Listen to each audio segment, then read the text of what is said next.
Player 2 has joined the game.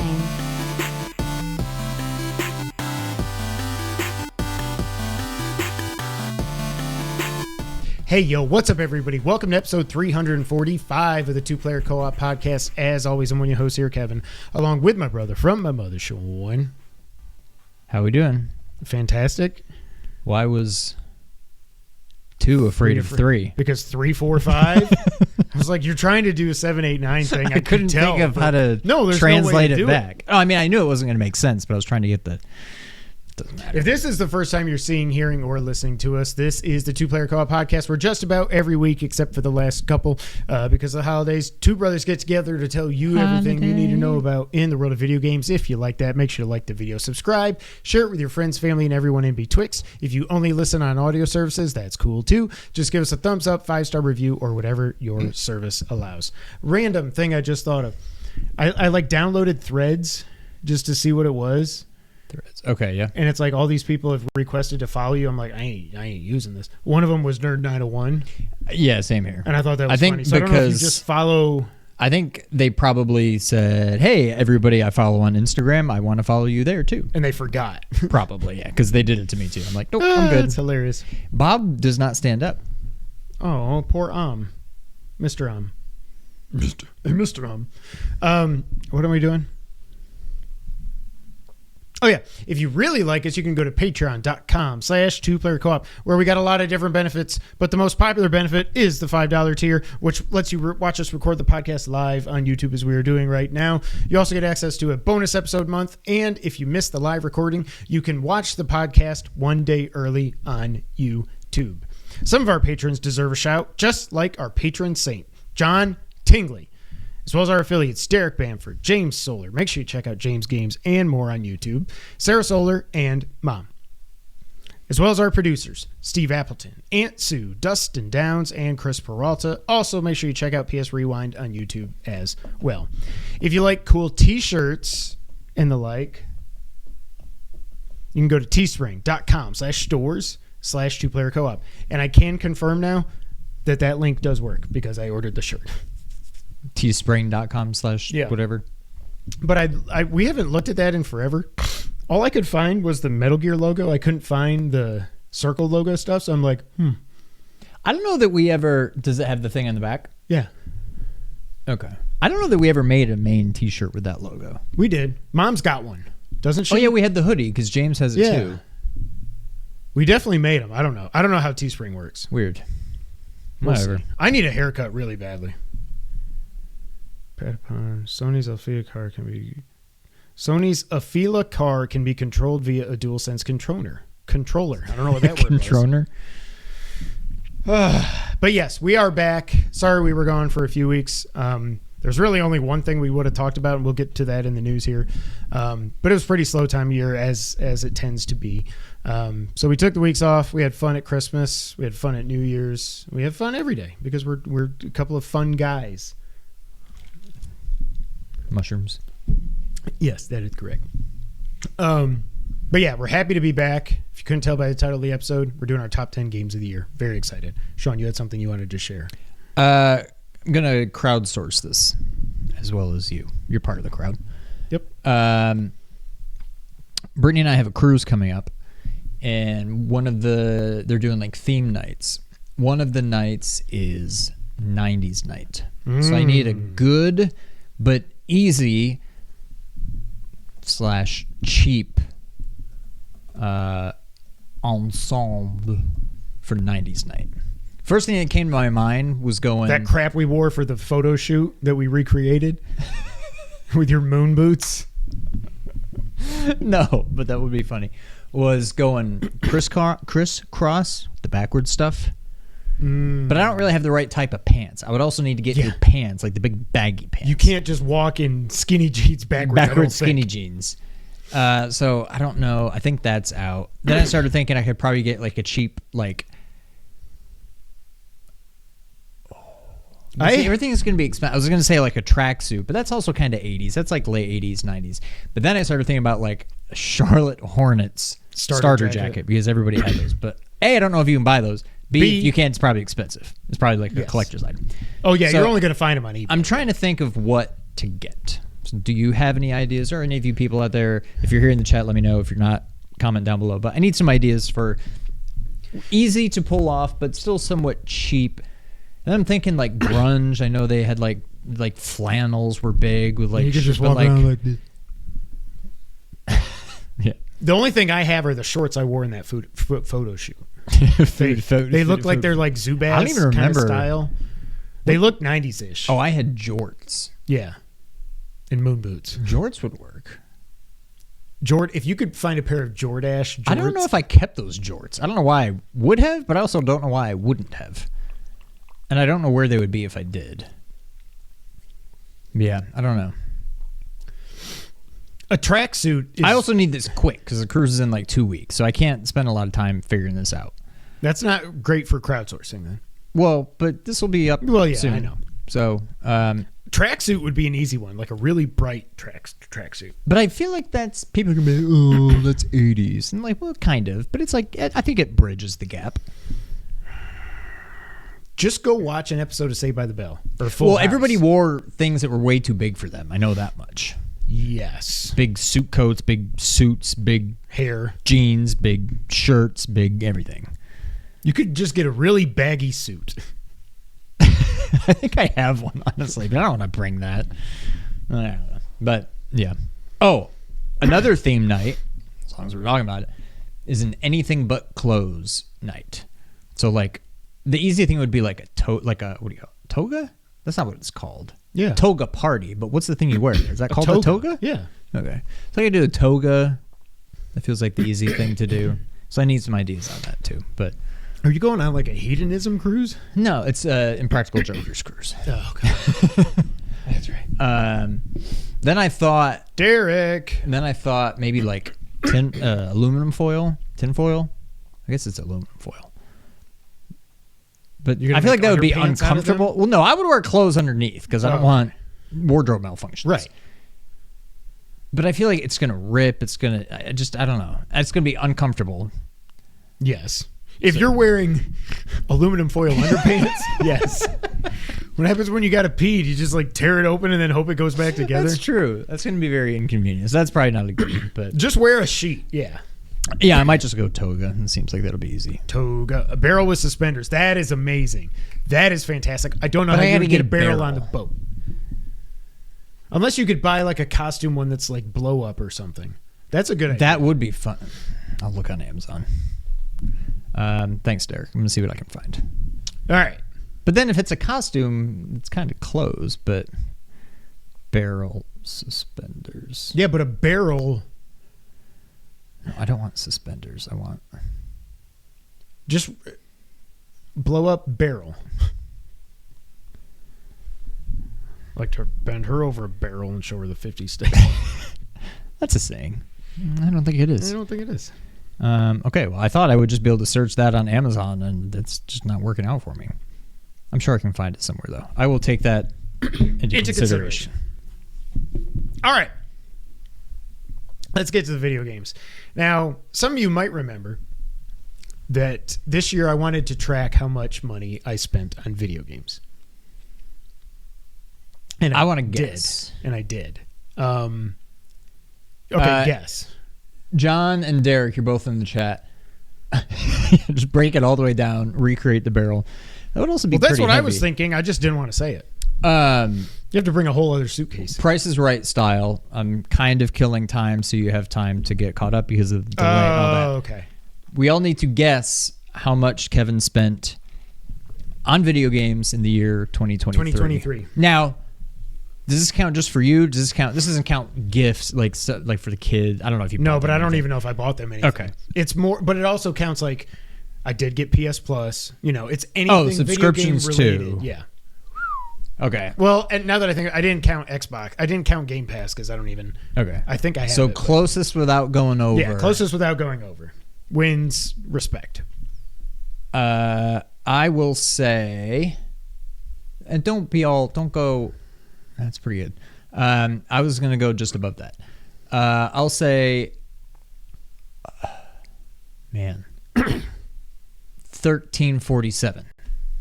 Okay. 1347. Derrickson for 1,000. Let's see what Tingley says. Now, should I reveal the overall number, or should I go month and then go month by month, or go month by month and then the total number? I say total number, and then we'll break it down. Break it down. Oh, he said breakdown. We didn't even think. Oh, man. Oh, but then it makes me think, I know the breakdown. Tell me this thing's going to break down someday. I know the breakdown. All right, I don't think John likes Tantric and from what used to be Days of the New. All right. Shall I reveal it? Yeah. He's probably still got 10 minutes before this part gets to them anyway. So my total, $719.05. Wow. So I figured PSVR, that's $500 right off the bat. I figure you probably bought at least, I don't know, 8 to 10 full price games. So that's another like 700. So that's already like 1,200. And then, plus subscriptions and stuff, probably plus other random stuff that I don't even know about. So I believe it. Oh, I might have got that wrong. I said PSVR 2 was 600.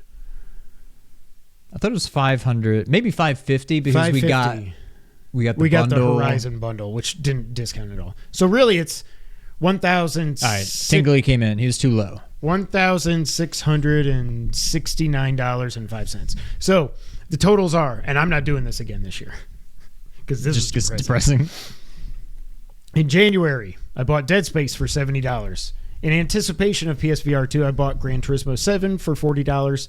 I also bought 7 cheap games to get the platinums for a total of $7. Even less than one per game. February. No, wait. Is that because you get paid like $1 and got a PS4 and a PS5 version? Like, I don't think they sell anything for less than $1. Oh, no. I remember getting games for 49 cents because they were on sale, yeah. I didn't think they had anything less than $1 or 99 cents, but okay. February. Metroid Prime, $40. PS Plus Extra renewed then for $100. What is it now? $120, I think? That's the lowest tier? No, this is the middle tier. Oh. I think it went up to $120. Yeah, I think it's $120. PSVR 2, and I bought Kayak VR. Why does it say Kayak VR Mirage? Is that what it's called? I think so, yeah. That's a stupid name. Why isn't it just called Kayak VR? So PS Plus Extra was $100. PSVR 2 was $550. Kayak was $23. In March, I think I spent $50 on Steam games and $70 on retro games. I would have said $1,500 if we were including PSVR. So he would have beat you. Yeah. In March, I only bought one game, and that was Resident Evil 4 for $70. Good purchase. Worth it. April, I forgot I bought this game until we did the year-end wrap-up thing. MLB The Show 23 for $70. I bought it at launch. Wow. I guess I was bored after RE4 and just couldn't wait until Jedi Survivor came out when I spent $70 on that. I also pre-ordered Street Fighter 6, so it didn't come out in April, but I pre-ordered it in April for $60, so that's when it hit my bank account, and I didn't need to buy that game. In May, I only bought one game, and that one game was Tears of the Kingdom for $70. June, I bought Bat-Boy for $15, money well spent.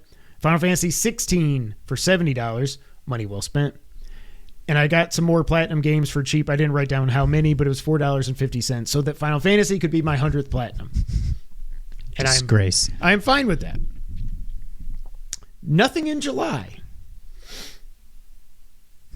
August. Cyberpunk 2077 on sale for $20 on Amazon. Physical. Money well spent. You need to just borrow that at some point. Did you ever go back to it? No, I'm at the last mission. I just need to beat it. Oh. Nothing in September. October, Spider-Man 2 for $70. Super Mario Brothers Wonder for $60. November was Mario RPG for $70. And then December, Sonic Superstars for $45.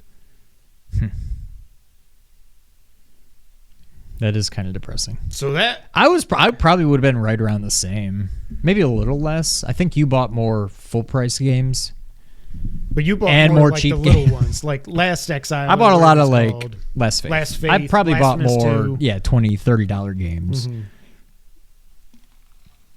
Yeah, I would guess I would be right around the same. It was quite interesting. But yeah, like I said, yeah, I would not do that. Don't think I'll be doing that again. Don't think I'll ever show that screenshot to Jess. All right. So, Sean, we've been gone for a few weeks. Yeah. What have you played that aren't the things I have listed there? Or have you played anything that we can go through? When did we last podcast? 2.5 weeks ago. Almost 3 weeks I ago. don't remember what I talked about. I can't wait to then. get my PS5 in 2027. Well, you can get a PS5 Pro by then. You'll be able to get one this year. Did I talk about Superliminal? Yes. Okay, so here's where it starts. It starts. I played something called Moon Scars because I started just looking online on PS Plus for like Metroidvanias and stuff. It wasn't that great.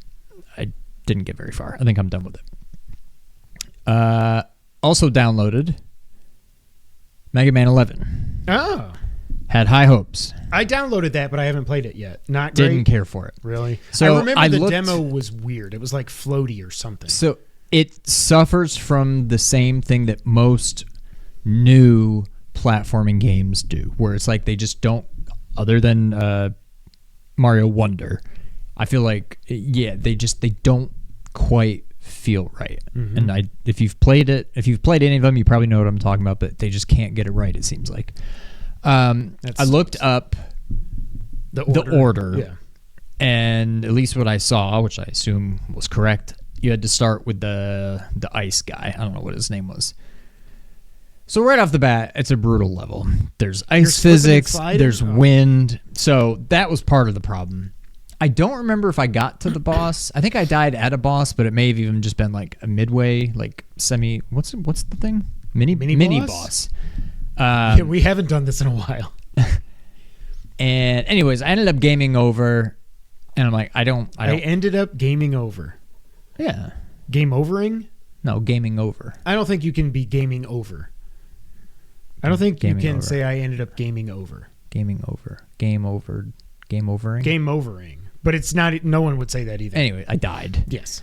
And I wasn't about to do it again. And then that was just it. Was there any checkpoint? There must be checkpoints. Well, you don't know. You just said the hell with it. I think, I died enough to where I had to start the level over. There's like checkpoints in the level, but okay. Yeah. So I was done. That and that. Yesterday or a couple days ago, I decided, I don't know why, I just randomly felt like playing VR. Okay. So I finally played Humanity. Oh, the weird puzzle with all the people and stuff. I did the first 5 prologue levels. Actually, I never even got past the prologue. I think I got to what was the last prologue level, and it was already getting to be Is it kind of like Lemmings or something? Yeah. Okay. There's just people, and they come out of a door, and you got to get them to a light, and they just walk until they fall off and they die. And you're a dog, and you run around, and everything's on a grid, like a checkerboard, and you basically go and you hit circle, I think, to bark, and you hit a direction. So you go ruff, and then you say, hey, so when they get there, I want them to start going this way. And if they hit certain types of walls, they can climb it. You eventually get another thing you can put down instead of a make them turn thing. It's a make them jump thing. Okay. And then I got to one level, I think it was the final prologue level, where there was people coming out from 4 different ones, and you had to get them all to the center thing. Can the people die, or is it just it's about unlimited out the puzzle? Okay. Yeah, you don't have to worry about them dying. But I was spending all this time on all right, they go. All right, so I think they need to go through there, and then if they jump, but then they're gonna fall and they're gonna die. How do I get them down? I'm looking at it, and then all of a sudden I look, and there's an almost identical thing over there, and over there, and over there. I'm like, oh my god, there's people coming out of 4 things, and I was just done. Then I played Moss 2 for a little bit. Oh, okay. I like it. It's not Had connecting you played with it me. on regular PSVR? I can't remember. I played the first one. I got the platinum on the first one. Right. I didn't know if you'd play. Okay. The second one, I don't know. It's basically more of the same, but I don't know. It hasn't really clicked with me. Lately, I've been playing. Since yesterday, maybe Saturday. It's one of the PS Plus games for the month. Nobody Saves the World. Oh yeah. I had never heard of it. Really? I'm kind of digging it. I tried it on Game Pass because it came out day 1 on Game Pass. I tried it a little bit. It's sort of roguelite. it has elements of roguelite or roguelike. There's an overworld, and then there's like dungeons. And if you die in a dungeon, and probably if you just leave and come back, I don't really know, everything's different. So it's like procedural generated, whatever. But I think the overworld stays the same no matter what. But the whole thing is you get all these different forms you can turn into, and they each have their own attacks and passive abilities. And then as you level them all up, you get to the point where you can start using other forms abilities. So like I want to be the guy with the sword, but I want to use the bow and arrow girl's like arrow flurry thing. And it's kind of cool. You basically have to get these stars, which you get from doing, you have like dozens of like quests, and some of them are like, hey, when you're this guy, kill this many people with this attack, or do this to so many enemies while they're afflicted by this poison or whatever. By slow or poison. Yeah, that kind of stuff. But then there's also like normal quests where it's like, hey, go talk to this person and bring them this thing, or race this person. You know, there's all sorts of stuff. But it kind of forces you to play with all the different characters because you get a star every time you complete a quest. Kind of like Rogue Legacy 2. But I know it's this is top down. It is, yeah. But Rogue Legacy 2 didn't ever really force you to play as anybody else if you didn't want to. It was just incentivized. This kind of does because you have to level each of them up so that you can get enough stars to like open doors to dungeons and stuff. Gotcha. Okay. It seems pretty cool. I don't know that I'm going to play it all the way through, but I'm kind of digging it. It's kind of like Zelda vibes. It's got overworld and dungeons and stuff, but then I don't know. It seems kind of cool. And then these two, but that's it. So for me, wait, so what did you not play very much? Just that stuff that's it. No, I'm saying the Nobody Saves the World. No, I maybe like a half hour. Okay. So what I played since we last podcasted, I beat GTA 5. I think I was talking last time. I didn't know if I was going to do the good ending again or be a jackass. I had to do the good ending. I'm like, whatever. I can't do the bad ending. It's just so good. I cannot wait for 6. But hey, now it's only 1 year. I mean, it's really like 2. Probably close to 2. Right. But I beat that. I did get for Christmas the Metal Gear Solid Master Collection. Now, I have not played it yet. Now, what is this? It's 1, 2, and 3? 1, 2, and 3. The original 2 from the MSX also. Now, had you ever played that? I played them a little bit because I think when you bought Metal Gear Solid as a PS Classic on PS3, I think it came with Metal Gear 1. I've played 1, but I never played the real Metal Gear 2. Okay, I've never touched the second one yet. Oh, okay.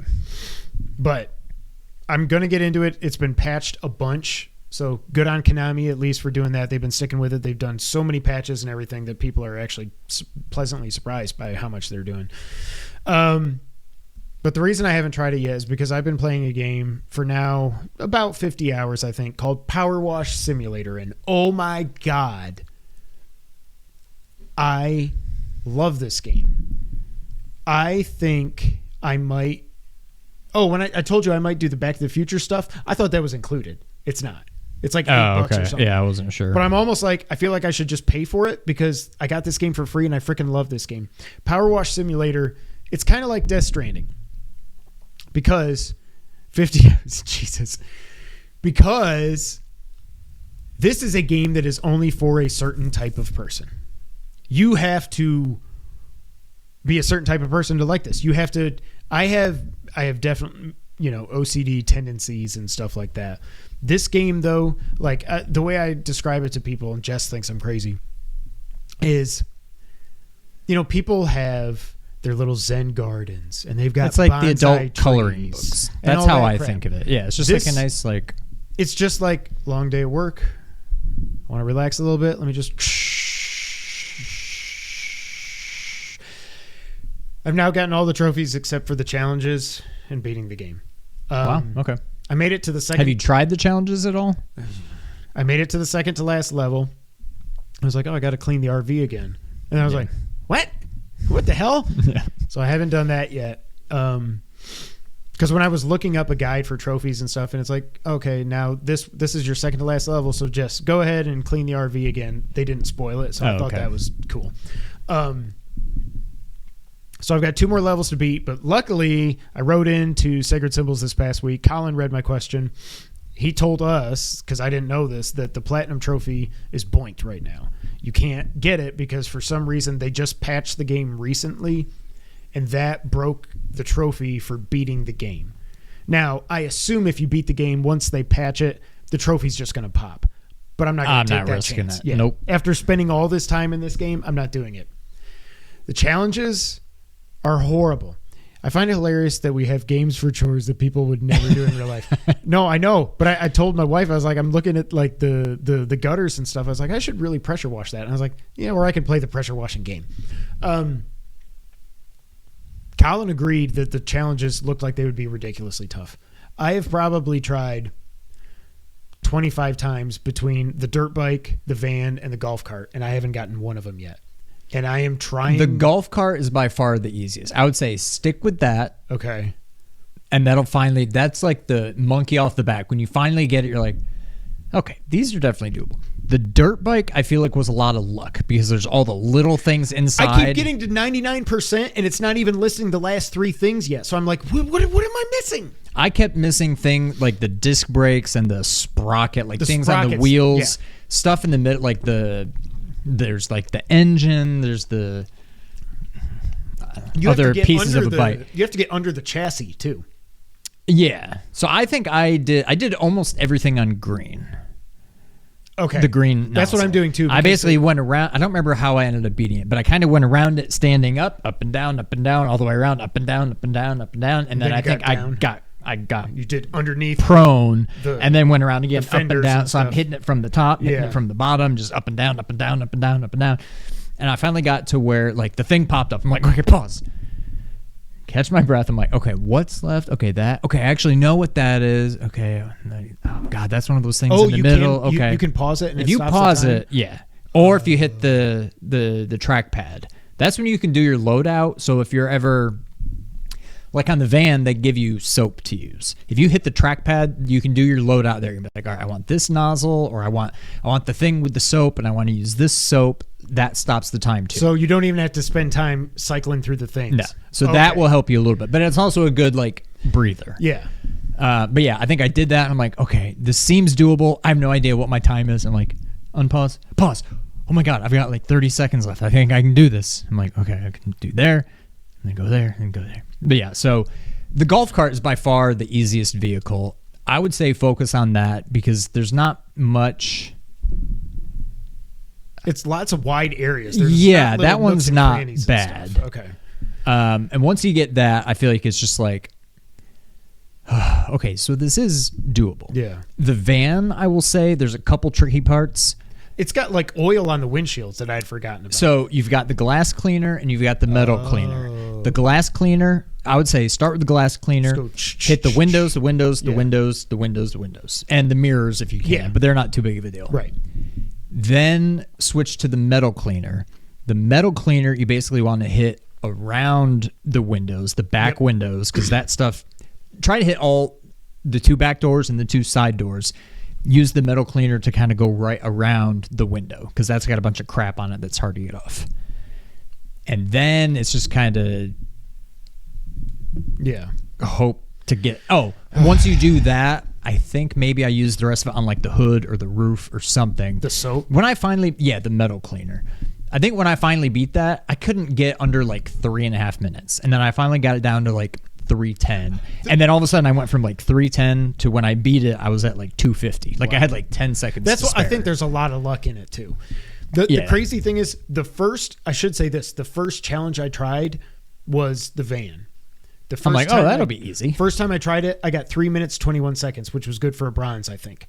I have not even beaten the van one time since then because I'm so in my head, and I am finding out that when I'm going through these challenges, all of a sudden you just tense up. I am like, I'm like, that's why it's good you can pause. Yeah, like the other thing I will say, the bungalow is pretty easy. Now I had just done the bungalow because there's a trophy for doing the driveway gutters last. or the gutters last. Yeah. So I had just recently done it. I was pretty familiar But with it's it. 20 minutes or 25, whatever. I think it it's is. 25. I beat it with 5 minutes to spare. Like that one, I tried it once and I breezed. didn't get it. Damn. Really? I beat that one on my first try. I can't remember. I think I did the But golf cart. I think I beat the golf cart first. I might have also. It might And be then I because think I'm I did the using bungalow. yellow instead of the green. I would do the green. The green works well enough Almost for as well, pretty much and you get a everything. bigger spray. Yeah. The backyard thing, the garden, whatever they call it. The first time, it's another 25-minute one. The Are first those the time, only 2 locations? yeah. Okay. The first time I did that, I got 25. God, what did I get? I literally missed it by seconds. I think 11 seconds or something. Wow.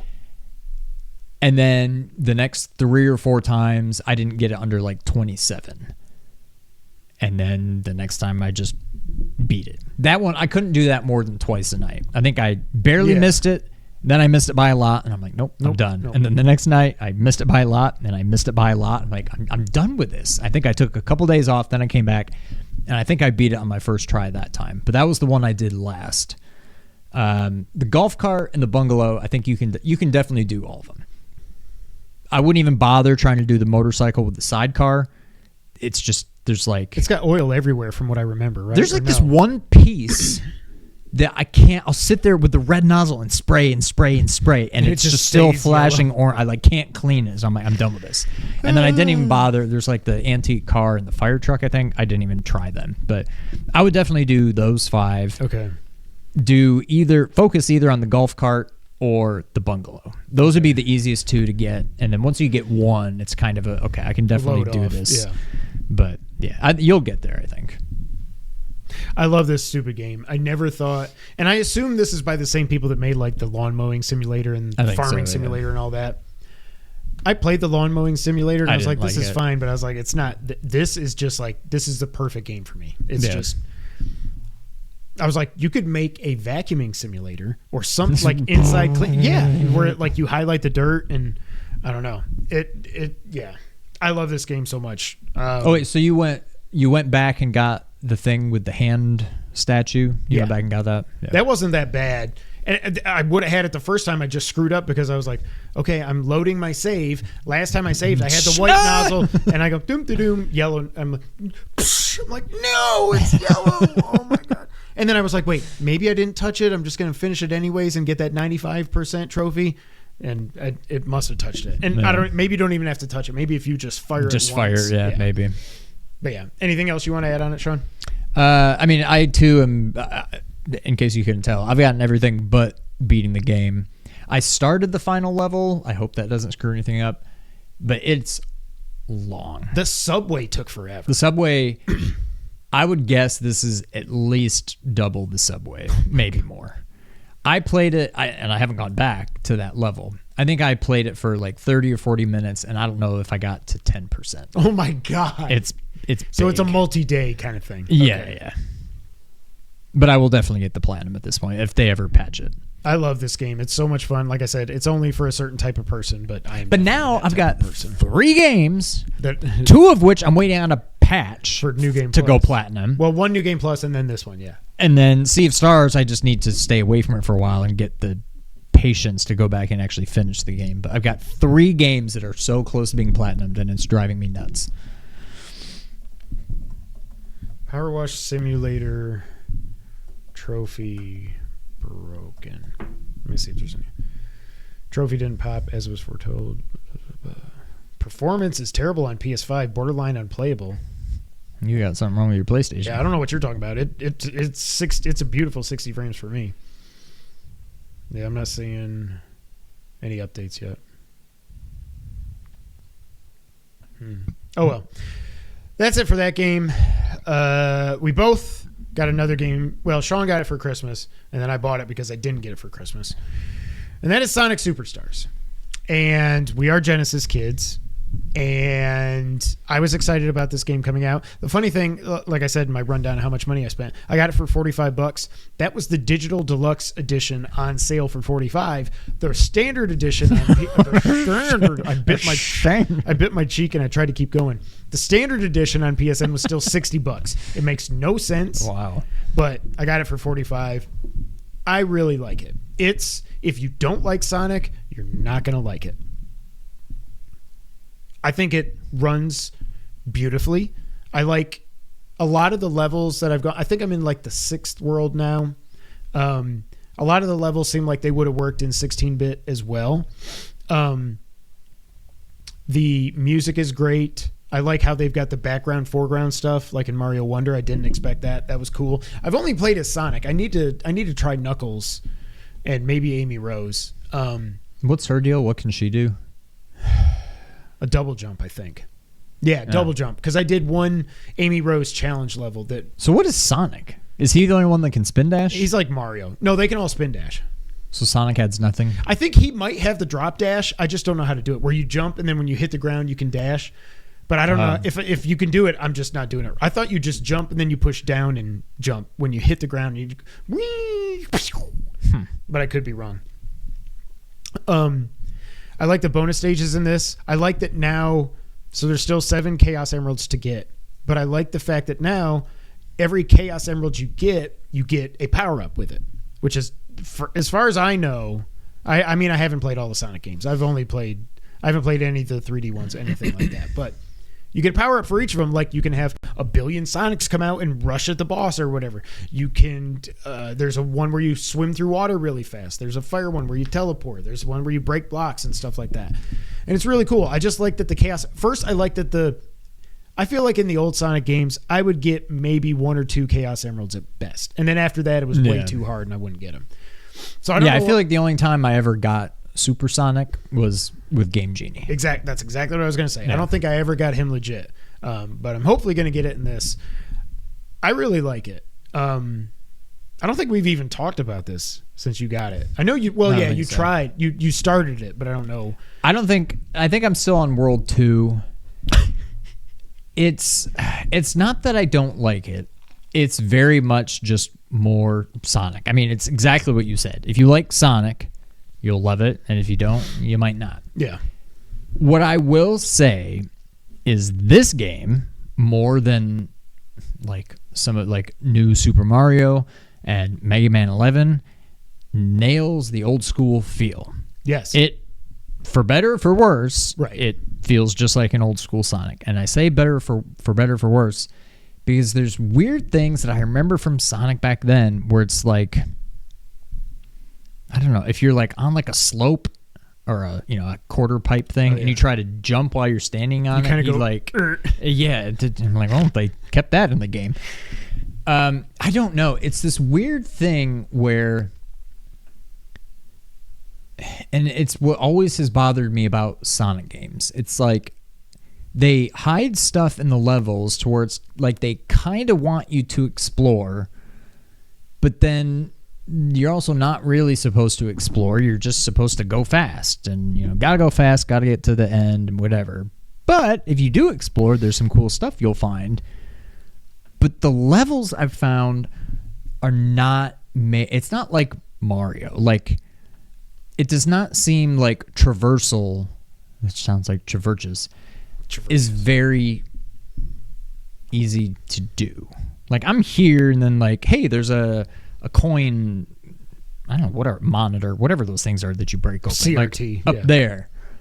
I have no idea how to, there's like a thing coming down. How would I ever get up? I'd probably have to backtrack for 5 minutes and just take some different path. It'll go, and maybe that spits me out up there. So it's this weird like conundrum. I don't know, this dichotomy. I don't even know what the word is, where it's like, je ne sais quoi.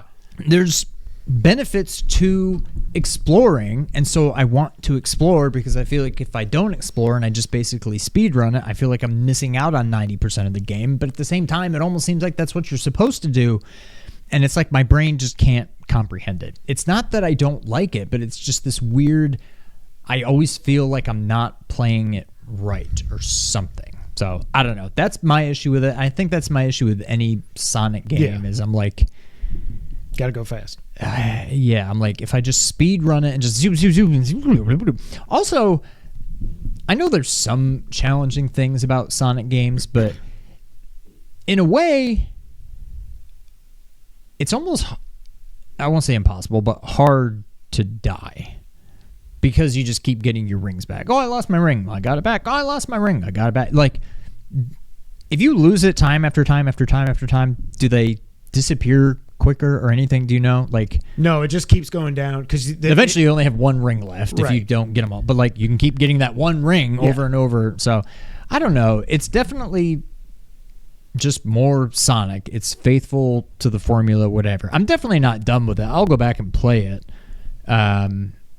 But I don't know. It hasn't hooked me. I think you said World 3 is when it is something. Is when it got really good. Yeah. So I'm in 2 right now. It's like and I think I'm in when you 2. Get to chapter 3. Yeah. 20 hours into the game. I think I'm through 2, World 2, Act 1, or whatever they call it. Like, I think I beat the first part. So I'm honestly probably pretty close to World 3 or Level 3 or Act 3 or whatever it is. So I'll play more, but I haven't gone back in, I don't know, a week and a half or so now. But it is pouring here. Yes, it is. Please, God, don't let the power go out. That would not be good. That would not be good. All right, I might talk a little bit more about this game later, so we'll end it there.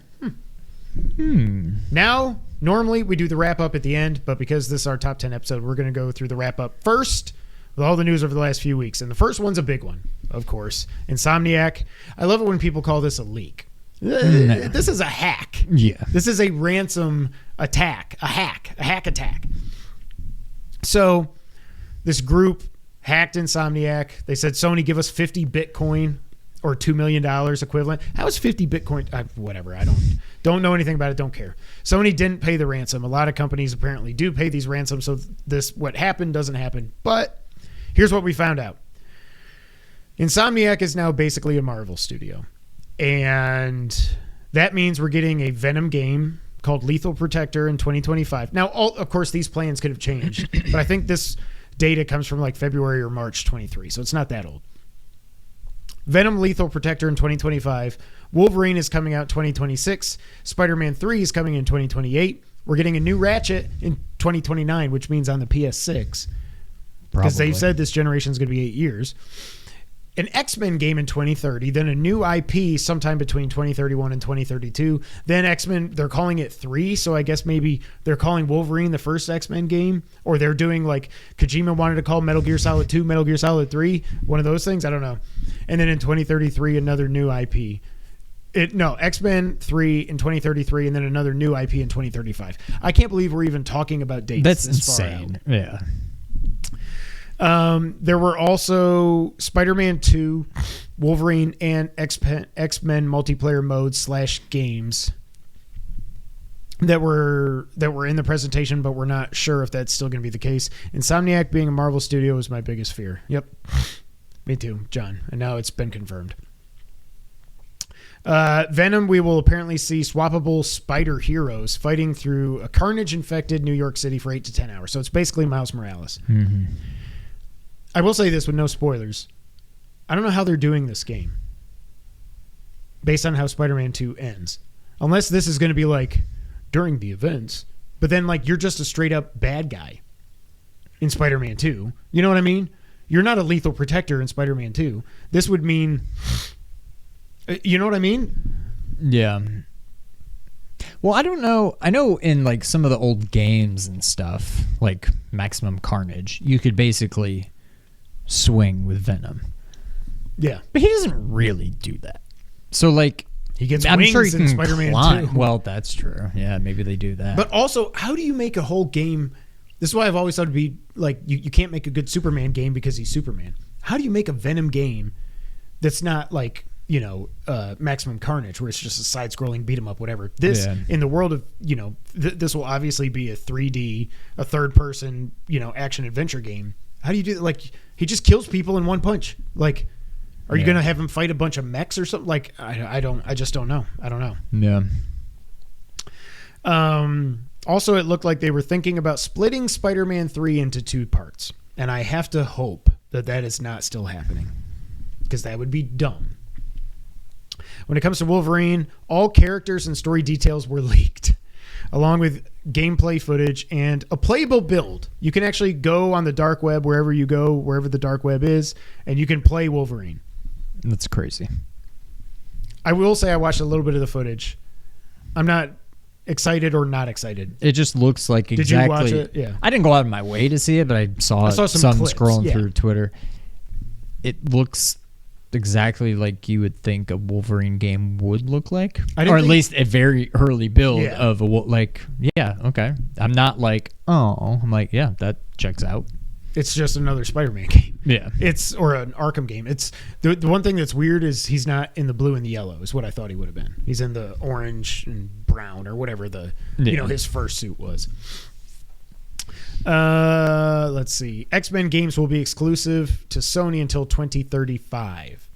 Also, this was leaked that there are plans for Insomniac to lay off around 75 staff members. And of course, this broke right before Christmas. So Merry Christmas.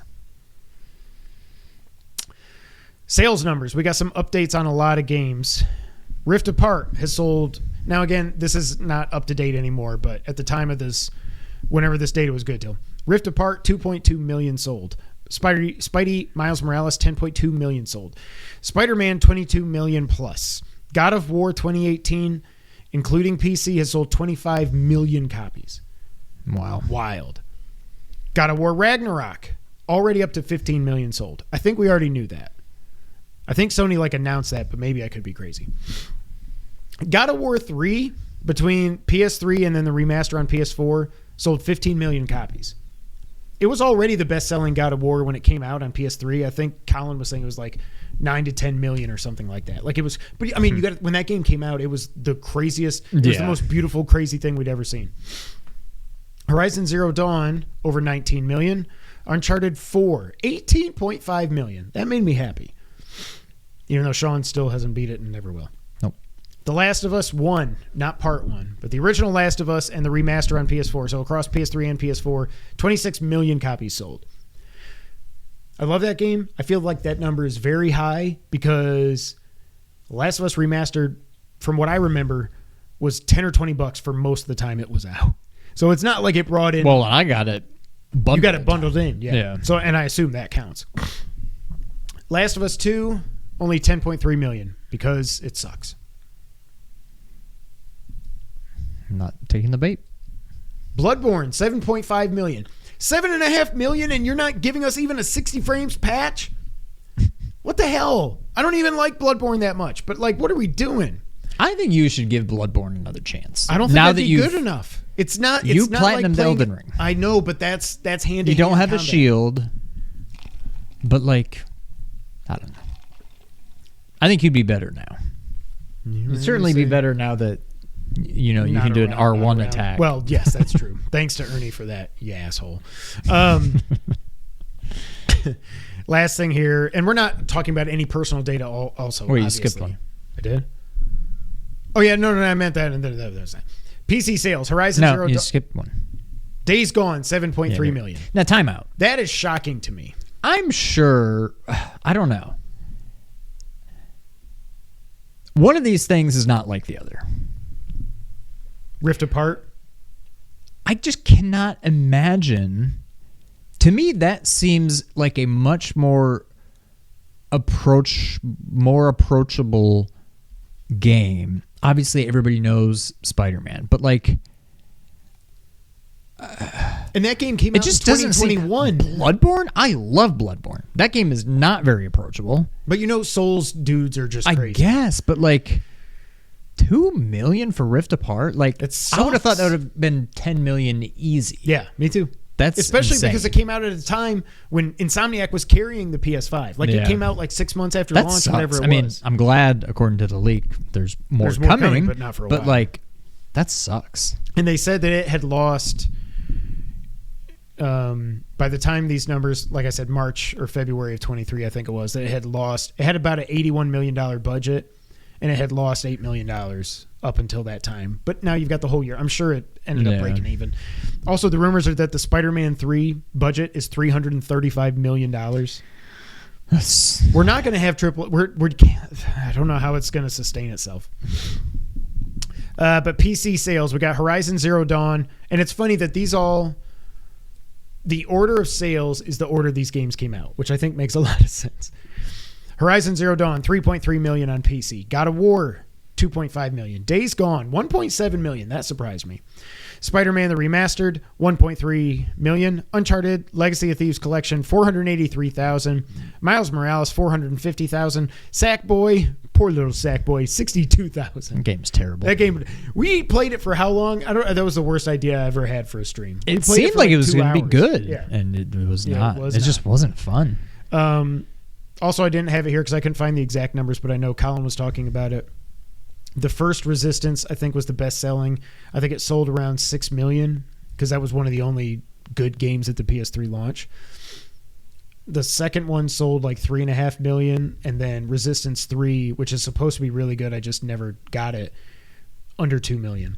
And there's no mention of Resistance anywhere in this, so we can stop holding out hope for a trilogy remastered. Yeah. So that sucks. That's the leak. We had to talk about it. And the reason we're able to talk about it is because it's only unethical to talk about it if you play Fat Spider-Man in Insomniac's games. Pretty much. Colin has been opening up on these last few podcasts. He's been talking about Kind of Funny and letting some stuff loose. I dig it. Really? Good. Yep.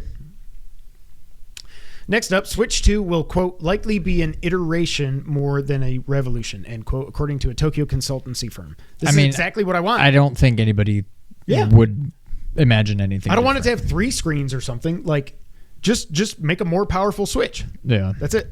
And make it backwards compatible. That's it. It was announced that the PS5 has outsold the Series X and S consoles 3-1 throughout 2023. PS5 is now, I don't know why I wrote eclipses. I must have just been reading that word for word or something. PS5 is now over 50 million units sold. It's barely behind the PS4 tracking by 1 week. So it got to 50 million 1 week later than PS4 did. That's crazy. And they sold 22.5 million in 2023. That's crazy. Xbox Series' sales were down 15% to 7.6 million sold in 2023. Switch was down 18%, but they still sold 16.4 million. Wow. Unreal. This one I saw today. Rumors are going around saying that a former Game of the Year first-party contender from Xbox will be going multi-platform in 2024. After I wrote that, it seems like people are saying Hi-Fi Rush is coming to Switch. Yeah. And Xbox Twitter is so butthurt over it. It's ridiculous. Yep. All fanboys are the same, whether it's Sony or Xbox. Like, there's some Sony were like, whoa, why would you put God of War on PC? That's our game. I mean, I don't understand that either. I mean, I don't understand people being upset about that. No, like, that's what I'm saying. Who cares? Right. Yeah. Just, if you are a Sony fanboy, you should want Sony to make money, so you should want them to sell their games on PC. Like, what are we talking about? Right. I would like an upgraded Switch docking station. Yeah, and I think if the rumors of the Switch 2 or Super Switch, which they better call it the Super Switch, are true, that it's going to do like the DLSS stuff to kind of upscale stuff to 4K, I'm down with that.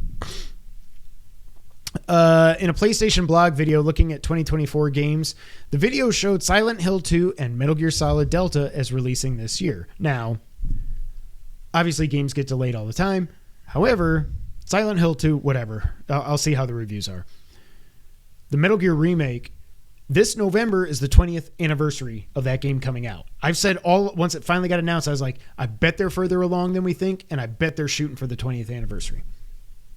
I don't know if it's going to happen. I don't know that I'm going to draft it, because it's probably very likely that it doesn't come out next year. I figured it'd be your first pick. No, I'm not dumb. if it was a 2025 draft, I'd probably take it. And who knows if it's actually going to be good. That's just terrifying.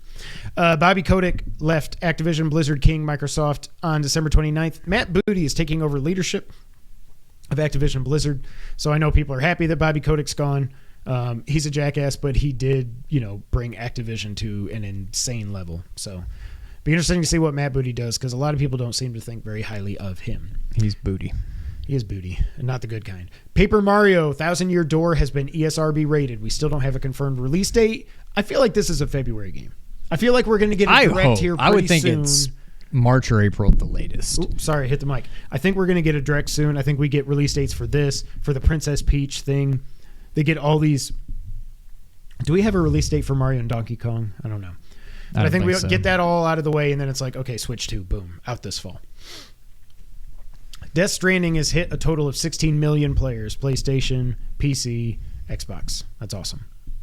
Sea of Stars is over 4 million players since the launch. Now, of course, it did come out on PS Plus and on Game Pass, but it's awesome that this many people have played this game. Cyberpunk Liberty City. I wrote Liberty City. That's not what's it called? Phantom Liberty. Not Liberty City. I got Grand Theft Auto on the mind. Has now sold over 5 million copies. Good for them. Oh, look, a Bibu. He doesn't even have a mustache.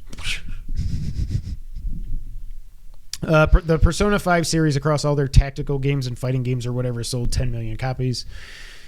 Disney says that Star Wars Outlaws is releasing, quote, late 2024 in a tweet, I believe, and then they took it down. There's no chance. That game is not coming out this year, I don't think.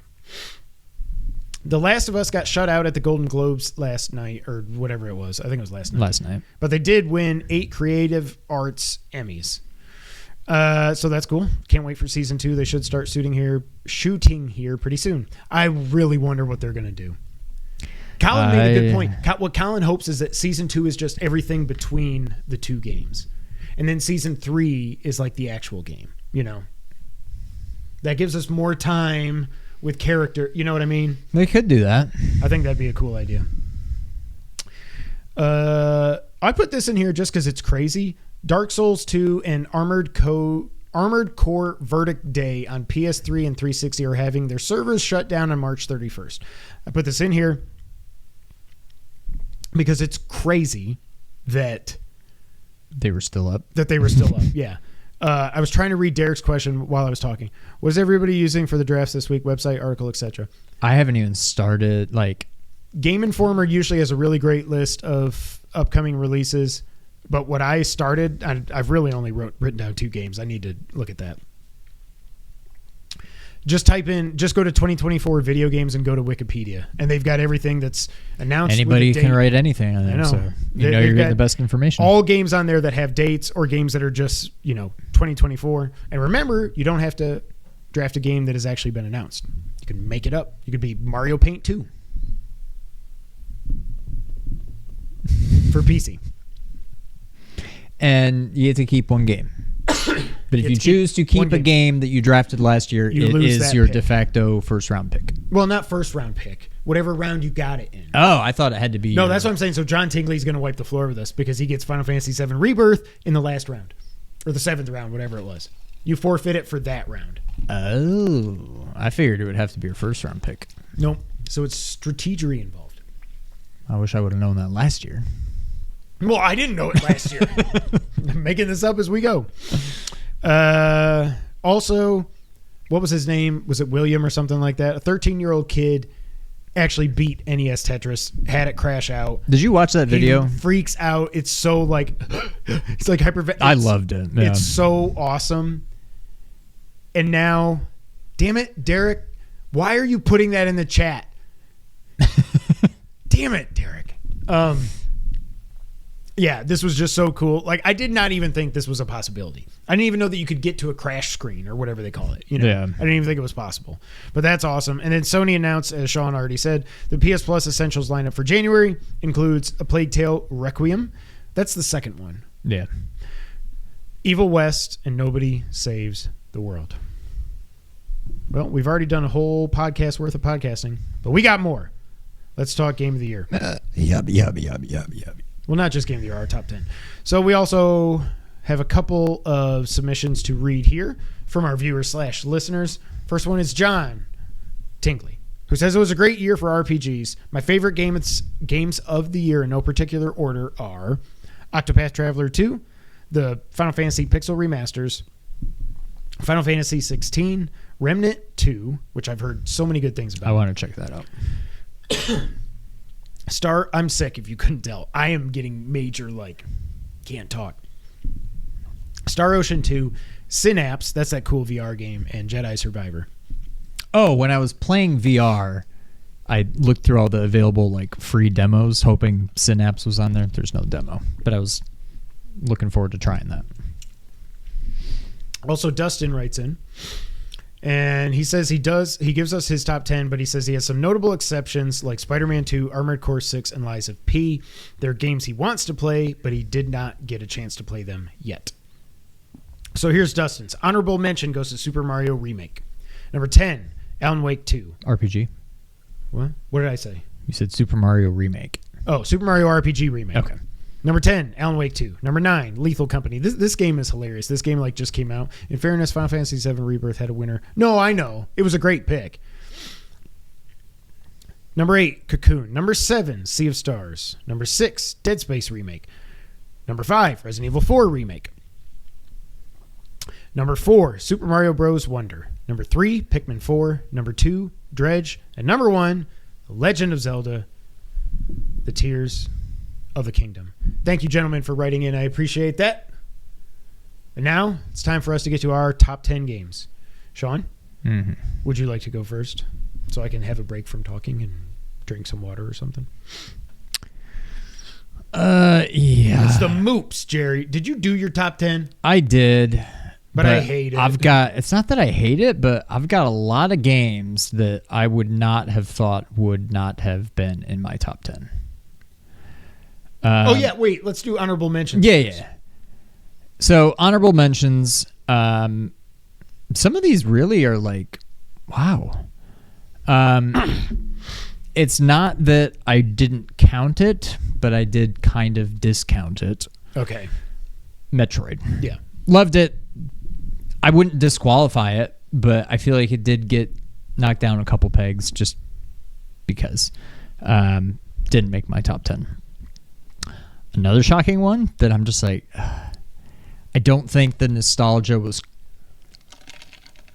quite there like I would have thought. Like, still loved it, but I don't know. Mario RPG. Wow. Call of the Mountain. When it came out, I was like, well, this is my current game of the year. Nothing else was out. The novelty definitely wore off. I think it was fun, just like looking around and being doing like the climbing and stuff was so up cool, and like yeah. jump and The combat wasn't horrible. Yeah. I thought the combat was horrible. Like I when didn't it's do like a lot of combat. you have and to then I like do this to like dodge. Like just seeing the robot dinosaurs like in your face, like that was cool. But like the actual, I don't know, the combat didn't do it for me. But it was. I still enjoyed it. I thought about going back and playing that, but I didn't. Bat Boy. Pleasantly surprised. Yeah. It scratched an itch that I didn't know I have. I love those kinds of just, not that they're similar at all, but it kind of reminded me, I don't know if it was last year or the year before. In a way, it's kind of in the same vein as Infernex, where it's just like, this game came out of nowhere. Sometimes these retro games are just like, you know, you haven't gotten perfect. the PS4 Platinum for it yet. You only got the PS5 Platinum. I was looking through your trophies the other day for some reason. And I was like, really? I didn't see it. Unless you did the PS4 version first and I just didn't scroll back far enough. I'm going to look into that, but I thought I got them both. One that I forgot about till you mentioned it earlier, Street Fighter 6. You played it for one stream. Because, yeah, I never bought it. It was fun, but like, yeah. Moss 2, again, fun, but not hitting the same way that the first one did. Sonic, not doing it for me. And then maybe the most shocking, when I started putting this together, I'm like, it is what it is. Dead Space. Wow. Okay. Probably would have been 11. I liked it a lot. I don't think it didn't strike the same chord with me as it did for a lot of people. I think partially because I didn't play the original. And I think it was a little bit overhyped in terms of the like fear level. I've been much more scared playing Resident Evil games than I ever was playing Dead Space. It's a good game, but like I wanted the game to just scare the crap out of me, and it didn't. There were some parts where I'm like, oh god, I don't want to go in there. But ultimately, yeah, it fell just short. So mine, let me run through mine real quick. I've got 2 shout-outs to games that didn't come out this year. Derek says the only games he played this year, God of War Ragnarok, Death Stranding, and Horizon Forbidden West. Not bad. Along with a bunch of retro stuff. Okay, yeah, I got them both. What? You did? Bat Okay. Boy. I was going to say, I was like, this doesn't make any sense. Shout out to Gran Turismo 7 because I bought it for PSVR, and it was so friggin' cool in VR. You tried it here, right? I think. I did, yeah. I almost fell out of the chair. Yeah. Like the first time I turned, I was like, yeah. Oh, what's going on? Yep. But it was also fun to do it not in VR. I never thought I would have liked it. And I was just going through like the basic stuff and everything. I wasn't like tuning the cars and doing all this, but I had a lot of fun with it. I also want to shout out Cyberpunk. Fantastic game. I wish it would have come out like this when it first came out, so people didn't get screwed over and everything. But my honorable mentions, and Metroid Prime Remastered, I don't think but it Cyberpunk counts. wasn't 23, was it? No, that's what I'm saying. These games didn't come out this year. Oh, those two okay, didn't come out this year. For games now that did come out this year, Metroid Prime Remastered, a lot of fun. See why people love it. I never went and beat it just because I got scared of the collectathon and you said it's not that bad. So I should probably go back and just see it through. But also I don't think it really counts. Like, I don't. It's the same game. It's just out again. Whereas Super Mario RPG, but full remake. I would say, if it didn't make it, it didn't make it. But for you, it's a new game. Well, never having played the original, but yeah, I don't know that it would have made my top 10. Actually, it probably would have. But so now I've got these in order. Number 14, Call of the Mountain, lowest ranked game that I played this year, that came out this year. Yay, VR. Number 13, MLB The Show 23. I don't know if sports games even count, but I had a lot of fun playing this. I had a lot of fun playing it for the time. Once I remembered that I actually bought it, I put like 40 hours into that thing or something. I put a lot of hours into it. And then the Yankees sucked in real life. So just like Madden, if my team sucks in real life, I'm like, I don't want to play this. Yeah.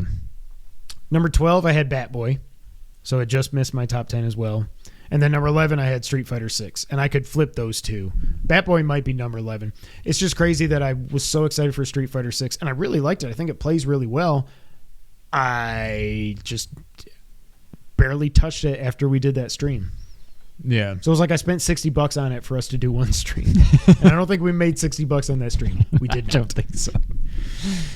So those are my honorable mentions and shout outs. Let's get to the actual top 10. Sean, you're up first. Number 10.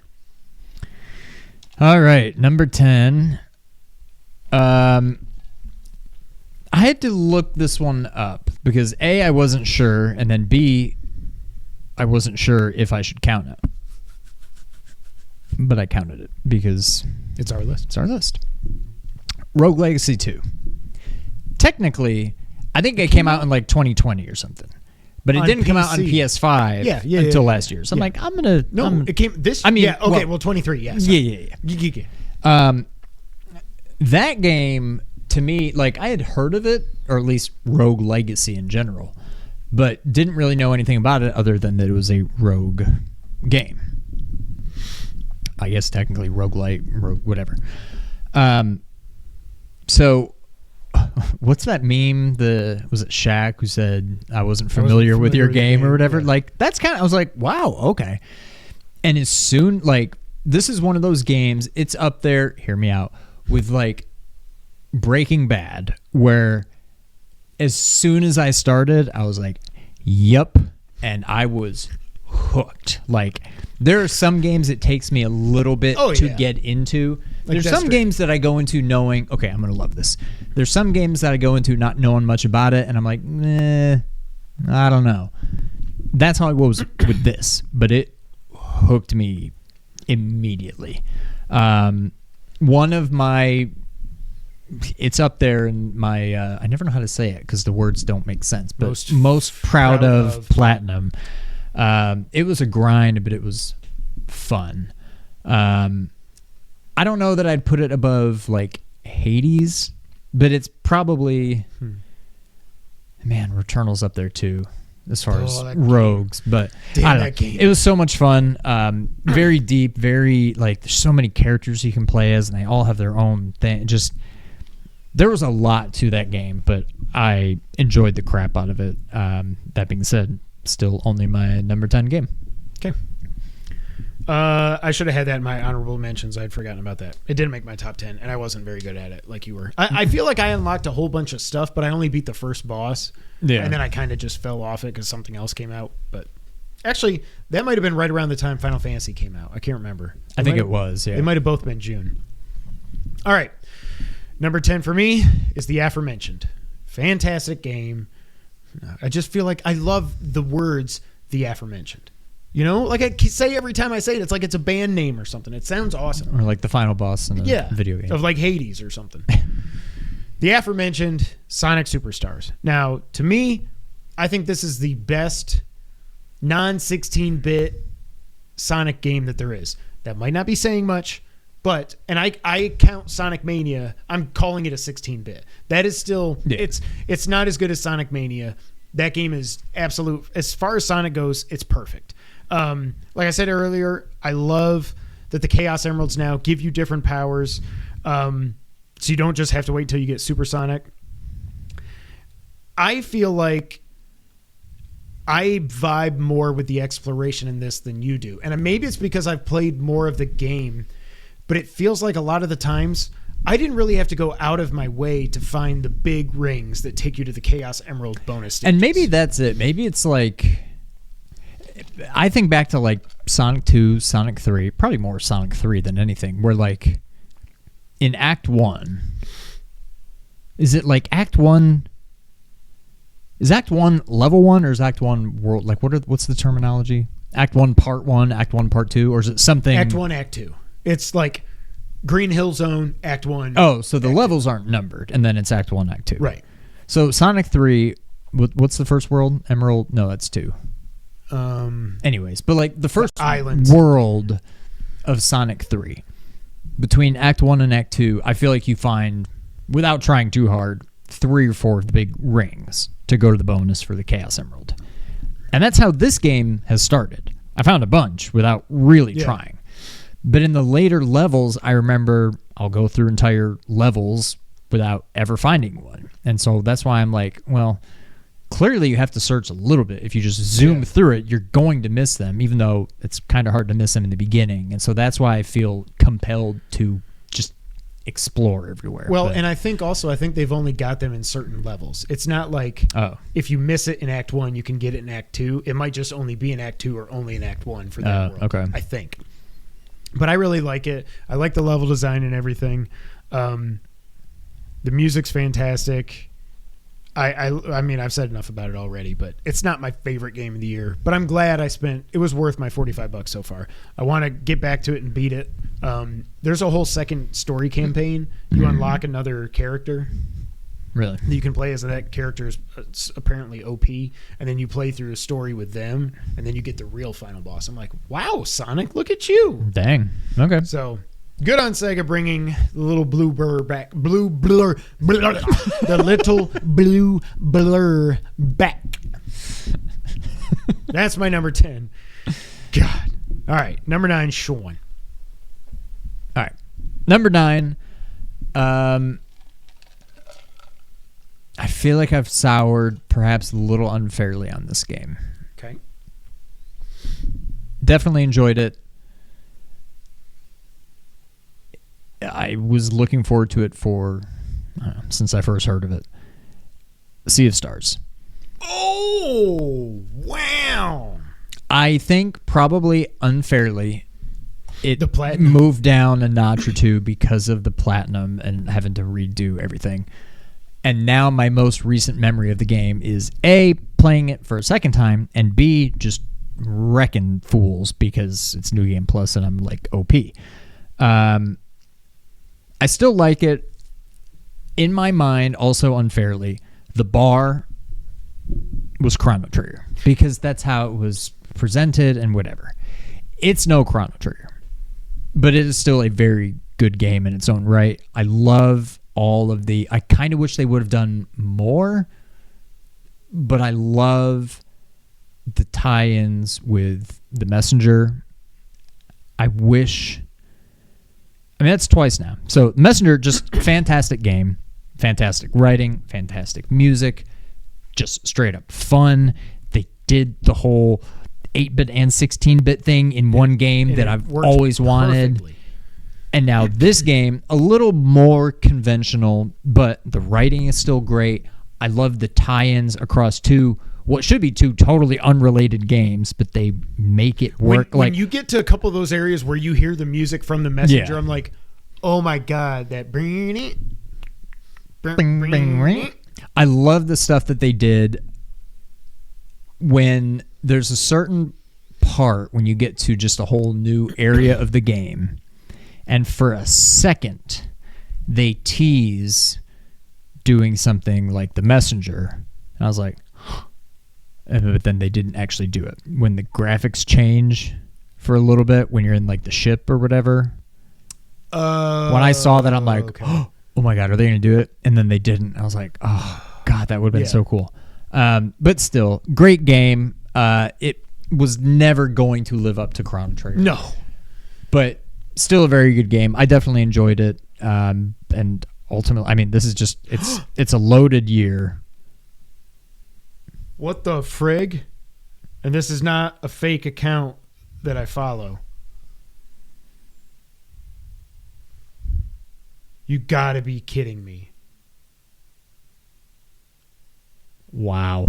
John Morant needs season-ending labrum surgery. Well, get that lottery pick. At Saturday's training session, Morant suffered a subluxation of his right shoulder following ongoing soreness and instability. He underwent MRI that revealed an underlying labral tear. Oh my God. Dang. Anyways, Sea of Stars, great game, loaded year. Yeah, my number 9 game. I'm so sad right now. We have season tickets. I mean, season tickets in the nosebleed, but season tickets nonetheless. Okay. All right. Back to the happy stuff. Number 9. This was one of your honorable mentions. So I'm kind of the same way with you. It didn't make it that high in my top 10. But number 9 is Dead Space. I will say this and the next game I have on the list kind of got lost in the shuffle because they came out so early in the year, and this year's been bonkers. I'd always heard great things about it, from the atmosphere and everything, to the cutting limbs off, to there's no HUD because you've got it on your suit thing, you know, and I think all that's so cool. So I'm glad I finally got to play it. The Ishimura is right up there with the Resident Evil Mansion and the police headquarters and stuff when it comes to, and the Baker Mansion when it comes to locations, like locations that are actually characters. And I think that's one of the most important things with survival horrors. You've got to feel completely immersed to actually feel like it's a survival horror game. Fantastic job. I liked the way the lighting was used in this. There would be sometimes randomly where like either you would have to unplug something and plug something in, so then it would turn lights off and you're like, oh my God, really? Or the lights would just flicker and stuff and then it'd go out. The 3D audio in this was awesome. The little bit that I played of it wearing my headphone, my Pulse headset, whatever it's called, phenomenal. So cool. I will say, and I like the story. The whole time I was like, I don't think she is what Isaac thinks she is. And then you get reveals and crazy boss fights and stuff at the end. I loved the story. I will say, though, that was weird. Though. The whole dismembering thing was built up so much, and the plasma cutter was built up so much. Because I'd never played the game before, I hadn't really watched footage. I had mostly just seen screenshots of the HUD and everything, so I knew it was what it was. The dismembering stuff got old kind of quickly. Yeah. The plasma cutter, what I thought it was a friggin' laser that just bzzz, and then you like cut them off wherever you want. I thought it was like it's not like Rising Revengeance, you know. It's right. not. It's just you shoot laser bullets and that cuts their arms off or their legs off and stuff or their head off. And I like that the different enemies have different weak points and stuff. But it kind of got old after a while. Like I just want to shoot people now because the dismemberment isn't what I thought it was going to be. It kind of got old, but overall I liked it. Not my favorite survival horror game, but a really good remake, I assume, because I never played the original. And I'm interested to see if they do give us Dead Space 2, and then everybody says they should just completely redo Dead Space 3 because everybody hated it. It was a co-op shooter, basically. It was not Dead Space anymore. Yeah. Really? So that's my number 9, Dead Space. All right. My number 8, I thought this could have been a dark horse, a pretty dark horse to be right up there at the top when all was said and done. Didn't make it. But I still loved it. Blasphemous 2. Okay. It did a lot of stuff better than the first one. But I think one of the coolest things about the first one were the boss fights. And they were underwhelming, to say the least, in the sequel. Really? I can't tell you. I can remember in the first one, there's like this giant baby boss thing. There's like this weird corpse that's being held up by these giant arms. There's like these 3 things you have to fight off. Like, I remember a lot of bosses from the first one. Off the top of my head, I can't tell you a single boss from the second one. Wow. It seemed like they were all very generic, like Dark Souls-y, Bloodborne-y bosses, just like giant, like monsters. I don't know. Outside of the bosses, I think it did almost everything as good, if not better, than the original. Couldn't tell you what the story was in either of them. Yeah. Still a fantastic game, but I think I don't know if I like the first one better. If this one had more memorable and just better, more unique boss fights, this would be hands down better. Not hands down, but I think probably better than the first one. But being such a big part of the first game and having it fall short in the second game, I don't know how I feel about it. Still fun. I enjoyed it, but yeah, I was originally thinking it would have been higher than 8. But still top 10. Yeah. All right, my number 8. Again, I said this kind of got lost in the shuffle. Star Wars Jedi Survivor. Wow. Originally, I thought this was like top 5 for sure. I love Cal as a character. I love the story. Bodhi was a cool new character. There's like Sith stuff in there with this Darth Revan or whatever. No, that's from another game, I think. I don't even know. The story takes all these twists and turns that are really crazy, and you never know where it's going to go. And then it works out in a way at the end that it all makes sense.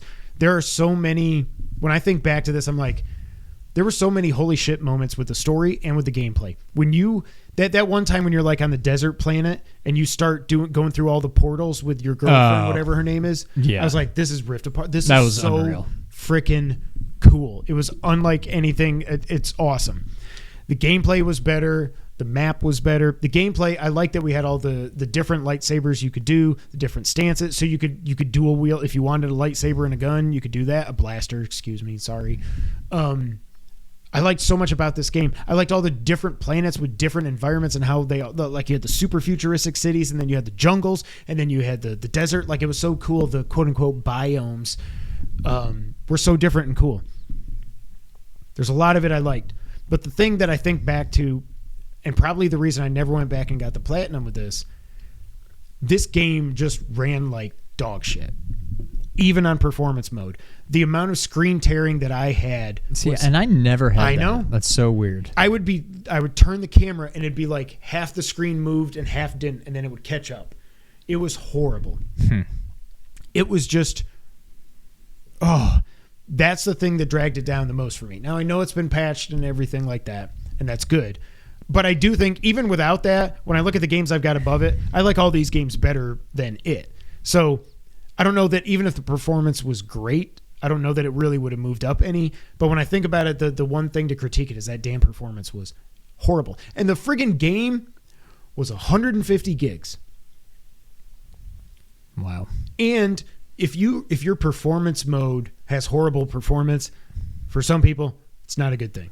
But overall, I liked it. I don't know where they're going to go with the trilogy. I kind of remember how this ends. I mean, I know how it ends, but I don't know that it really sets up perfectly for a third game. And I said I love Cal. All the characters in this I love. His little band of, his girlfriend, and then what's her face that you get to play as a little bit. There's some holy shit moments like when you get to fight in that boss fight, like in the library thing. And whatever his name is, the doorman. The last thing I wrote here, where is it? Shout out to Rick the door. I said also God bless Rick the door technician. So good. It was after like I don't know how I got through that fight, and it seems like everybody that got through it had like no more stim packs. Your life was almost gone. You're like, and you go through the door. You're like, they're finally gone. Okay, you open up the door and you look down there and you see this, and he goes, and it says the life bar comes up like it's a boss fight, and you're like, oh God, no, I'm gonna have to start over. And then after the life bar fills up, it says Rick the door technician. I was like, wait a minute. I go. And his life bar just, oh, it was so good. It was such a perfect, like, well-timed moment. Yes. God bless Rick, the door technician. I just had a random thought. Let me look at my games. Was that this game? Must have been. Was Jedi the game where, like, the final boss... What game am I thinking of where there's like a boss and it's like, oh, never mind. I remember what it was. Never mind. More on that later. Okay. Number 7. Number 7 for me Jedi has to go hand in hand with Blasphemous 2, Last Faith. Okay. I think it's a little bit better, a little bit better. I think it very similar. I think maybe a little bit more... I would say Blasphemous and Blasphemous 2 are more Metroidvania with a little bit of Souls. I think Last Faith is almost more a Souls game, and I said this when it came out, than a Metroidvania. Okay. It's a Metroidvania, but I would say it's almost more just a 2D Souls game. I loved it. Still waiting for New Game Plus because I definitely want to get the Platinum, but I'm not going to do it without a New Game Plus because it's not that hard, but it's hard enough that I'd rather just fly through it, hopefully being OP, and figure out whatever story beats I have to not miss this time around. But that's another game that, like, kind of like Sea of Stars, where as soon as I saw it, I'm like, oh my, like, this is a game for me. I need this ASAP. And then once I saw that it was finally about to come out, I was over the moon. And it lived up to the hype. It took me a little getting used to, I think, but I absolutely adored it. So, number 7, Last Faith. If it was more Metroidvania and less Soulsy, I'd probably check it out. But I'm not very good at video games. But you platinumed Elden. I know you were going to say that, but like that was so like. I also had to have people come in and help me beat the final boss once they patched out the cheap ways to beat him. You know, you can walk up next to him and he won't attack you, and then you can just go, you know. But I did platinum it. All right, my number 7, the aforementioned Super Mario RPG. Now, I get why I have Mario RPG and Sea of Stars higher, because these are my first 2 RPGs I've ever actually beaten. Turn-based RPGs. Yeah. I love it. I'm so happy I finally got to play it. I love that I don't have to go back and play the Super Nintendo version. This is just that game with better stuff. Yeah. I love the combat in this. The fact that it's not just menu based and you click this and then you wait for it to happen and do whatever. I like that you can, you know, obviously you've got the timing stuff. I like that you can also in the remake, if you get one of your party members gets knocked out, when it's their turn is up, you can just swap them out. That's a nice. You don't have to quality of life thing. I like that. Like I always thought it'd be hard to manage a party, but then I was like, okay, I want to have Peach there because she's the healer, and then Mario is the do everything right guy, and then Bowser hits hard, but then also Gino's got a really good, you know, his gun attack can be powerful if you hit the timing right and stuff. I loved all the characters in this. It's so just wacky and crazy. I didn't 100% it, but I did. I mean, I basically. I don't know what you didn't do. I didn't get every hidden chest. Oh, yeah, I didn't. I probably didn't. I never saw the Yoshi race. I've seen clips of that, and I never found the Yoshi race. I don't know how I missed that. Do you get there from. Did you go to the island? Or you didn't even see the island? I don't think so. There's a Yoshi island that you get to. Maybe from the sewer? I don't remember now. But there's like a hidden pipe. I mean, it's not that hidden, but there's a pipe you go down and it takes you there. Okay. There's not, other than be like, cool, Yoshi's. Yeah. There's not much going on there. Yeah. Okay, so in Mushroom Kingdom, when you're in the castle, I don't know, the palace, the church, I don't know, whatever it is. The palace, castle, whatever. The people. There's a room, like maybe the second room in, and you get the ding dong, whatever the thing is, to let you know there's a hidden chest. I read about this. You gotta jump on Todd. I searched I jumped on literally every single square and I couldn't find it. Once I saw that video, somebody posted it on Twitter recently. I was like, oh my God, I do remember that. But I mean, I think you can only do it if there's a you've Todd got the coming one, out of the door. Yeah. which only happens, I think, the first time you're there. So like you have to get it that time. But until I saw that video, I'm like, is this glitched? Like, where is this chest? Yeah. But yeah, once I saw that, I was like, oh my God, I do remember that now. But that drove me crazy. Yeah. Great writing, great humor. I just can't believe that I've now beaten two. I mean, this is an easy game, but I've now beaten two turn-based RPGs. I did all the optional bosses, including that. I was shocked. The final boss. And the two times you fight Celix or whatever his name is. If you can beat that, I mean, you officially can play turn-based games now. Yeah. Like, neither that nor Sea of Stars I thought were very difficult, but that final boss fight really makes you, okay, I know he's going to do this, so I got to make sure that I prep, because I know that's coming, so I got to make sure I do this. Right? And yeah. So I think you've proven yourself now, I think. Okay. Especially by beating that boss fight. It's definitely up there in terms of difficult turn-based boss fights. Yeah. And just being involved and having to be both proactive and reactive. And so I think you get it now. Really good game. Maybe not great, but it's number 7 on my list. And the best thing about this is now I cannot wait for the release of Paper Mario to try that. I cannot wait. Number 6 for Sean. Number 6 for me. I just looked. What was it? Yes. Yes. Jedi. Okay.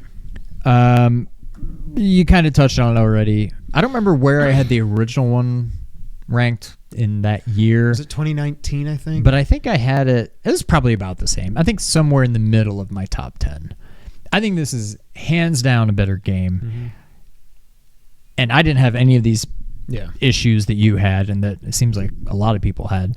The platinum drove me a little crazy. James can attest, because I did a screen share with him. I'm like, I don't even remember what it was. It was some collectible that I couldn't find. And I would go to like every single part of the map, and I don't remember what the thing was, but it would basically show you on the screen if you had everything there or not. And I zoom in on like every single part, and there's nothing that says I'm missing anything, and then I eventually found it. But great game, great story. Like you said, all the characters are fantastic. Looking forward to the third one.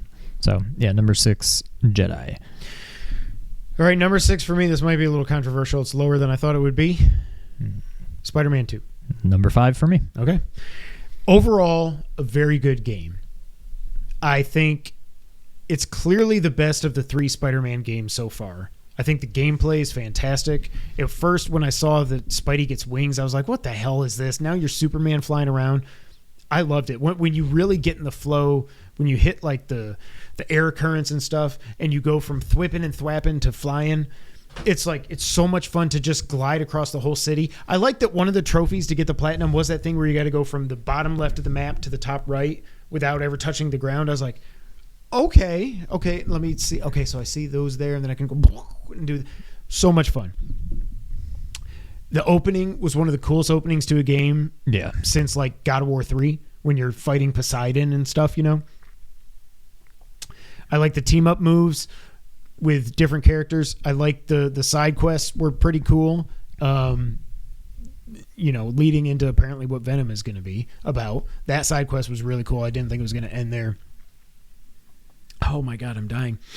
I like how you can be running around and thwipping and thwapping as Peter, and you go to break up a bank robbery or something, and Miles comes in like, oh, hey, Spider-Man. Hey, Spider-Man. And I'm like, that is so like good for immersion and stuff. That it's like there really are 2 Spider-Men in this world. Right. And I think that's so cool. You get to team up with other people too. I won't spoil that, but that was really cool. It was really cool. Great voice acting. I liked Miles better than Peter in this. I liked his story arc with his main villain, I'll say. It's probably not a big spoiler, but I'm not going to say it. I thought, now the critiques. The story just felt kind of rushed in the end. Like the second half of the game. What I would consider the third act was real fast. Yeah. It flies by. You've got a certain character that turns into a boss fight out of nowhere. And it's just like, wow, it's just, okay, this happened and now you're fighting it and now it's gone. I'm like, well, okay, what happened? The friggin' MJ sections.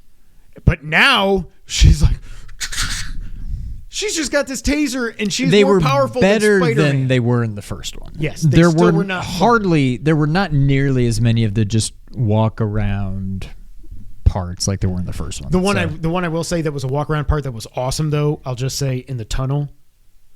Yeah. Terrifying. So that was so well done. So cool. Kraven as a villain was kind of weird.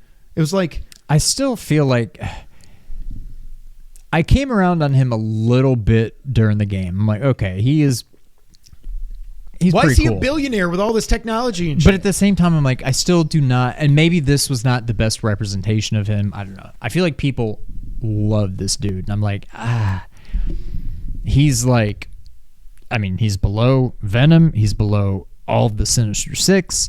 He's below, like, he's pretty far down there on the Spider-Man, villain tiers. I thought he was fine. I really the biggest thing is I don't know what point he served other than to be a couple of boss fights and then the end of his story. I think he was basically is crazy awesome. I mean, even though we all knew about Venom, yeah, I think he kind of played the it was Mr. like Martin Negative Lee role in the first one. Yeah, it's like, hey, here's the bad guy. Whoops. Wink. Yeah. But yeah, I don't know. The other thing that I think I'm in the minority with this, but I feel like the ending fell a little flat for me because it didn't go as far as it could have, or I think should have, to make it more emotional and more of a gut punch. Do you know what I'm trying to say? Yep. Like the fact that it didn't, is weird to me. Like it was setting up for that for the whole story, and that's why it's so emotional and blah blah blah blah blah, and then it didn't happen.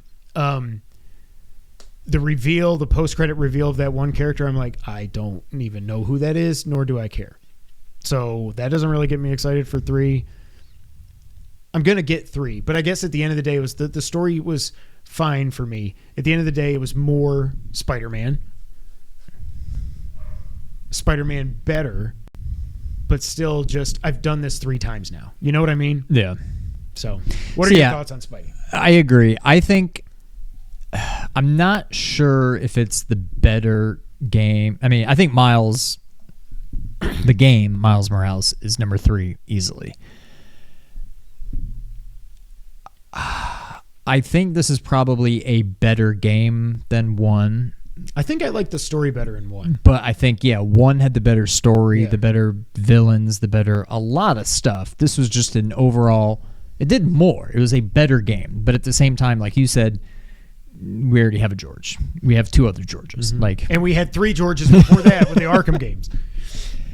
What I will say, that's not nice, is I have it number 5. I was going to say it could have moved up, but I don't know. I don't know if it would have been higher than 5 on my list, but I would have thought way more highly of it.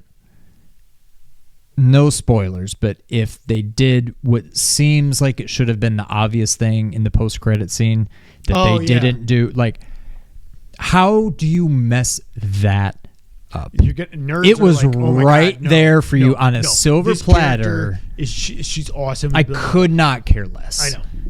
It was right there. I think I had heard of that character, but I know nothing about it.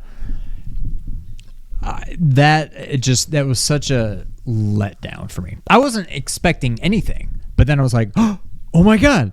And then what? Wait, who? Like, oh God. Like, when they said her name, you can't undo it. God. good. But like, I wish just let's pretend that didn't happen.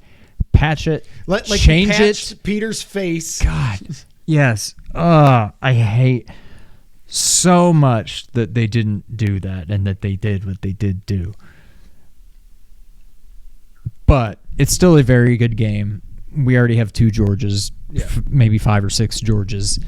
It was a good game. I hate that they messed up the post credits, but yeah.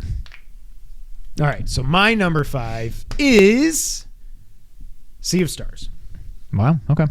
My first turn-based RPG that I ever beat. I already talked about that. This game opened my eyes to a whole genre that I just thought I couldn't play. Like I was just mentally incapable of playing. And then this game comes around from the makers of The Messenger, that it ties in with The Messenger. It is absolutely gorgeous, beautiful pixel art with an amazing soundtrack, great writing, like Sean said, callbacks to The Messenger. I still don't know if that one character was I'll just say the shopkeeper, the guy that joins your party later on. Great story, emotional moments. I love the combat.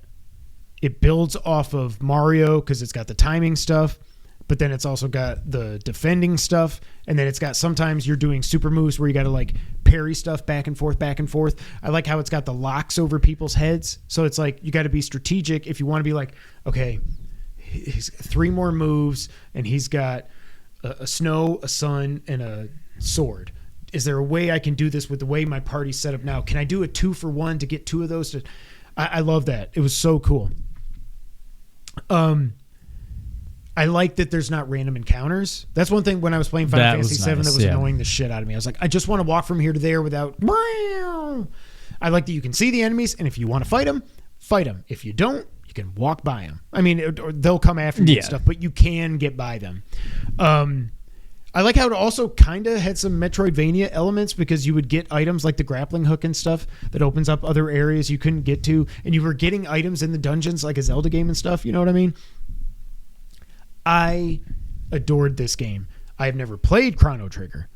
So to me, this right now is the best. This is the best turn-based RPG I've ever played. And I've only played 3, but it's opened up my mind. I went back to Final Fantasy VII. I still want to get back to it, but I don't know that I'm ever going to get through it before Rebirth comes out. I want to get to Final Fantasy VI Pixel Remaster at some point. It made me go and play Chained Echoes on Game Pass. I was really liking that for the couple hours I played it, and then I just fell off it. But Sea of Stars, and I love when you find out what the Sea of Stars is. Yeah. That was like, wow. And then, I love all the... It's like, was it John, I think? I think it was John on one podcast where I'm like, why is this game called Sea of Stars? Like, why isn't it just called Sea of Water? All I'm doing is sailing around. And then the next week I was like, I get it now. And John was like, I wanted to say something, but I didn't. But, so Sea of Stars is awesome. It's one of those games that I just...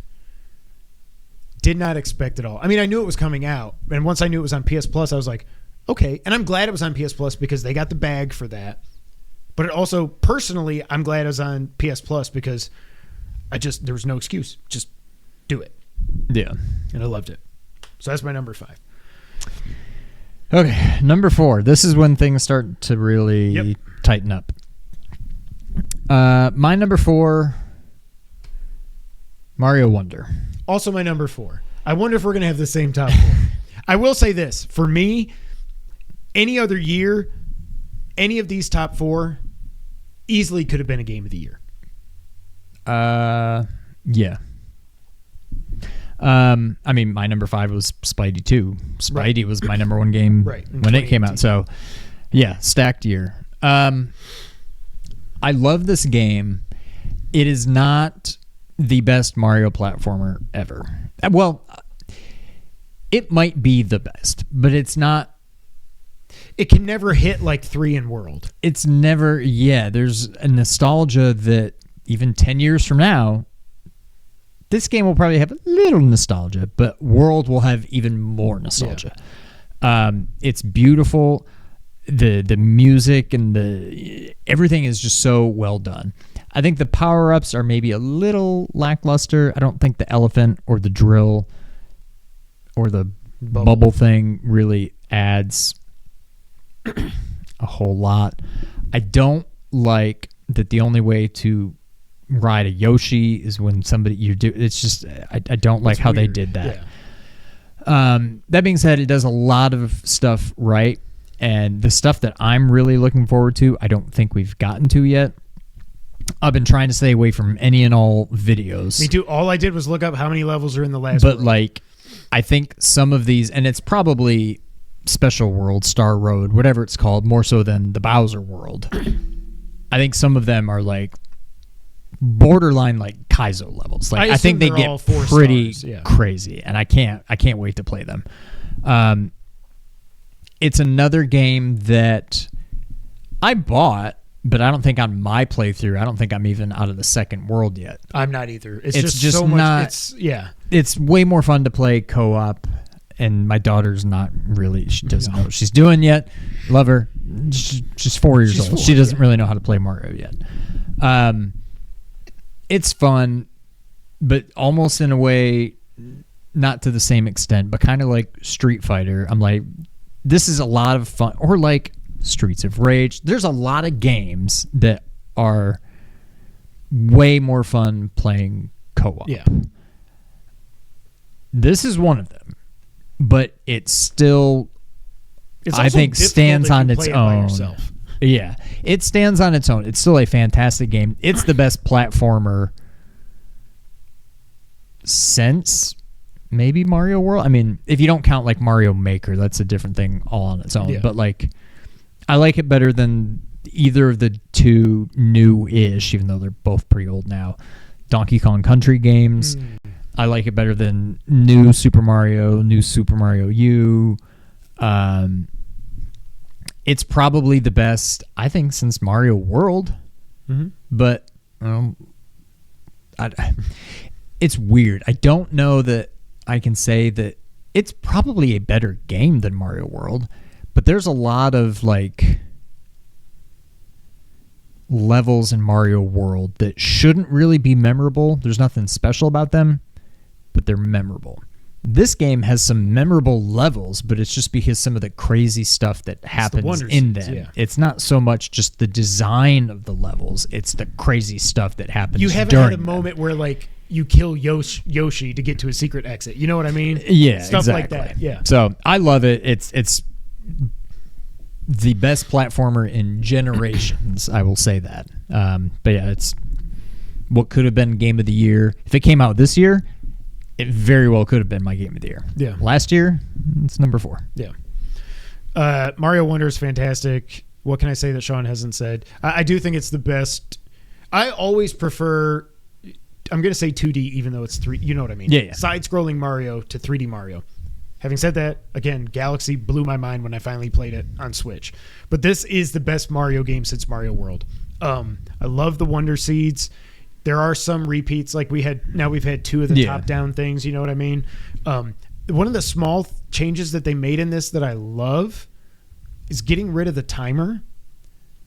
Yeah.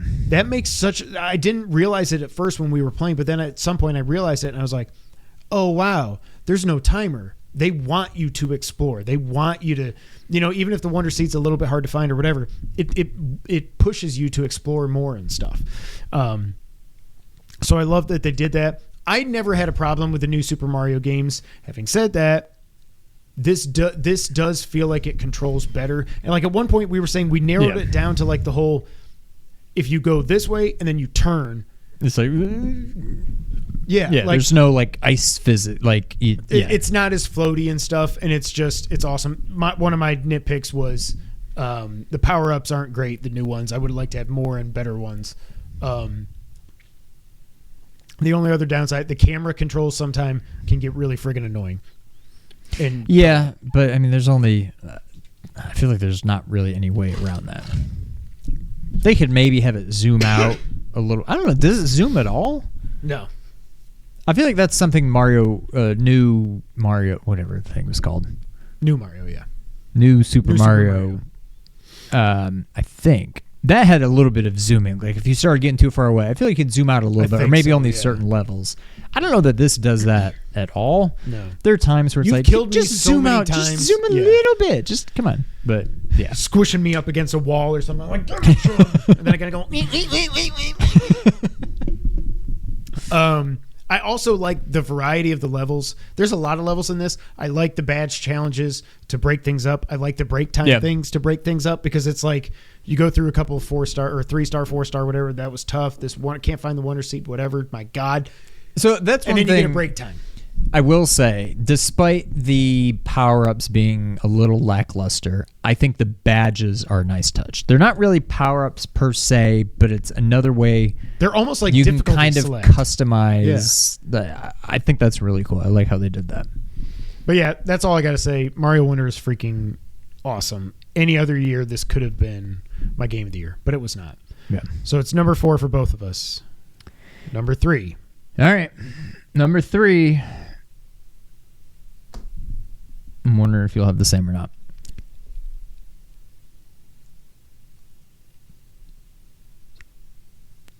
Final Fantasy. Wow. Final Fantasy 16. Okay. I I kind of thought that might happen. I'm torn. I think this is a fantastic game. I think the voice acting is amazing. I came around on the story. Despite being kind of confused, I think I'd get about 90 to 95% of it. I don't think I 100% grasp it. It does something very cool in the post credits that I love. Oh, it's like a little contrary to Spider-Man, where I feel like the post credits probably knocked it down a little bit. I think this post credits gave it a little bit of a nudge up. I don't know if either of those were enough to actually move them in my list, but a very cool small touch. I understand I'll say complaints, whatever, of some people saying it's not a real Final Fantasy game. Every Final Fantasy game has changed from the one before it, though. Right. You don't have. I mean, you have a party, but you never have to control them. Yeah. When I heard that's how this game was, I actually kind of liked it because I really loved Crisis Core, where you only had to be Zack. Yep. You didn't need to worry about anybody else, and that wasn't too different than this. I mean, it was basically just, I would say, an action RPG. It's certainly not turn-based. It's just you go around and you fight and you got yourself to worry about, and then you don't care what anybody else is doing. So I was actually kind of excited for that. It definitely just hits different. It portrayed itself, whatever, as a Final Fantasy game, but it did not play like one. I'm still a little bit worried about Rebirth because I don't remember really being too crazy about the battle system in Remake. The changing of the characters never really. I'm like, I don't want to be anybody but Cloud. I'm like, I don't want to have to switch to Barrett to shoot that thing. And like, why can't you just do it? How are you not smart enough to just shoot it yourself? Right, yeah. So I'm not so sure that I won't like the battle system of this better than Rebirth. Yeah. We'll see. But the game was beautiful. I wish it was a little bit more open, even though Final Fantasy games really just aren't. Not since like 12 has it been other than maybe like 14, the online ones, but like 12 was pretty open. If you're like, you can just go from like one area to the next, and it's just like you could envision it being a whole map. This is like, here's your map. Do you want to go there, or do you want to go there? Or do you want to go there? It's just fast do you travel go over there? Exactly. Yeah, it felt more like 10 in that regards. But yeah, I loved it. I really liked the story. I love the world. I love Clive. I mean, he's up there. He's below Cloud. He's probably below Zack. I might put him above Titus. It's not Titus. I don't care. Easily top 4, maybe top 3 Final Fantasy characters. Yeah, fantastic game. I hate that it's being viewed as like a failure. I don't know. It doesn't matter. I mean, I think they did a fantastic job. I don't know that we'll get a Final Fantasy 17. The way they ended this, that kind of seemed like it was almost like a, I don't know, a farewell in a way. Like, I know all these games are totally unrelated. The post-credits. The post-credits, I mean. Yeah. Okay, yeah. Like, I wonder if that was just like a tip of the cap, like, hey, this is it. We'll see. I hope not. But yeah, number 3, Final Fantasy 16. All right, number 3 for me is the best Resident Evil game ever made, and that is Resident Evil 4. Is it your number 2? Okay, well then I'll just talk. My favorite Resident Evil game of all time, without a doubt. I loved 2 Remake. I loved 7. Really liked Village more than I even thought I would. You've got to do the VR mode. I know. That's so much fun. I know. Just they said it's basically like you can tickle them with your knives. You can tickle them to death. I love this game. This is the best remake I think I've ever played. I think the way Resident Evil 4 Remake plays is how people that loved the original Resident Evil 4 thought it was. Yeah. Like, just the fact that you don't have to stop and shoot is such a big difference in this. The game is absolutely gorgeous. Leon is such an awesome character. Ashley's awesome. She's so less annoying in this. Her section where you get to play as her, that's how you do a weak character. You get to play as them. They didn't give her a friggin' taser gun and be like, no, I'm more powerful than you. It was just like sleek around here, and then you got to dodge these things and stuff. It was so cool, so well done. I also don't remember a lot about the first one, the original one. So did you play as Ashley in that? I can't remember. Mm-hmm. You did? Okay. You can parry in this. There's stealth kills in this. There's some of the moments like I think of the whole the sniper thing when Ashley's got to go turn this thing and you got to snipe the guys as they're coming for her in the castle, and then she's got to go way over there and you're sniping them. And so I'm like, it's so well done. The friggin' Wolverine guys in this, I didn't think they could get more terrifying than they were in the original game. And oh my God,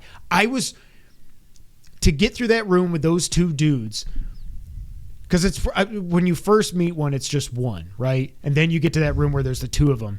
And I am just... Not to mention a bunch of other dudes. Yeah. So I had to kill them. I was like, okay, I got to get...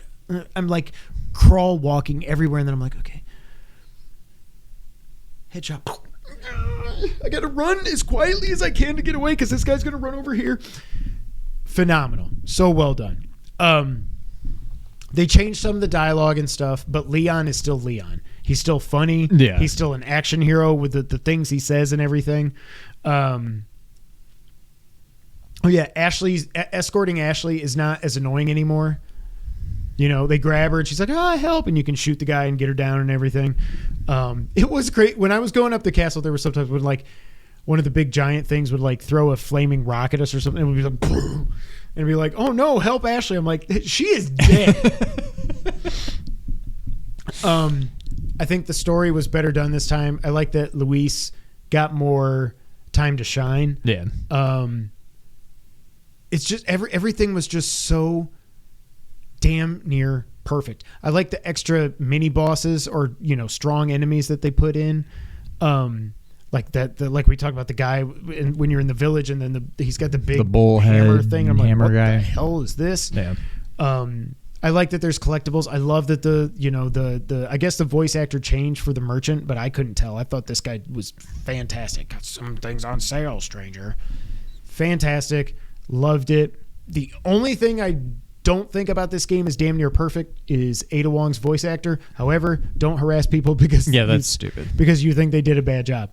Not to mention they also released, it wasn't free, but they did release the Ada Wong, the Separate Ways DLC, and then they did do a free update, like Sean said, for the VR mode. Like, this game just has everything, and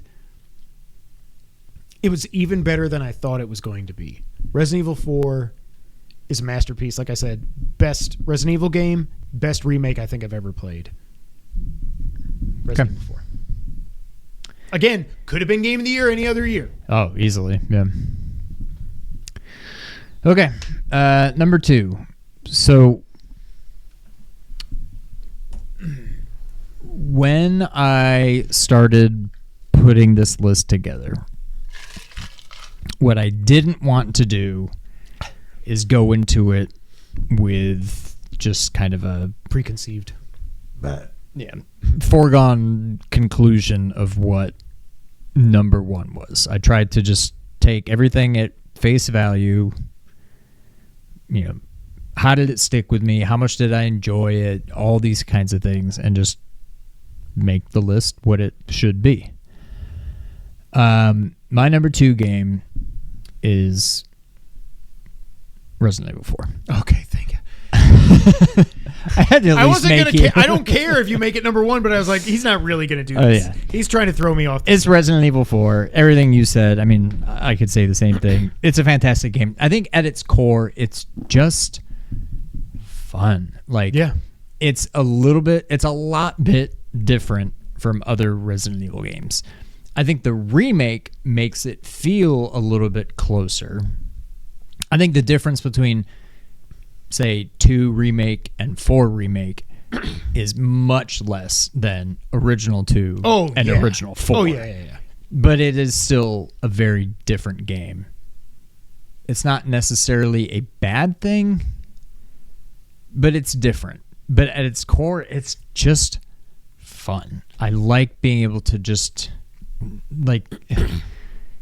finding there's a reason to explore that I think other Resident Evil games don't always give you. You might miss out on some ammo or an herb or whatever, but the more you explore and the more things you find to sell, to get money, to buy new weapons, to upgrade your weapons, do all that. I think there's an element of exploration in this that the other ones don't really have.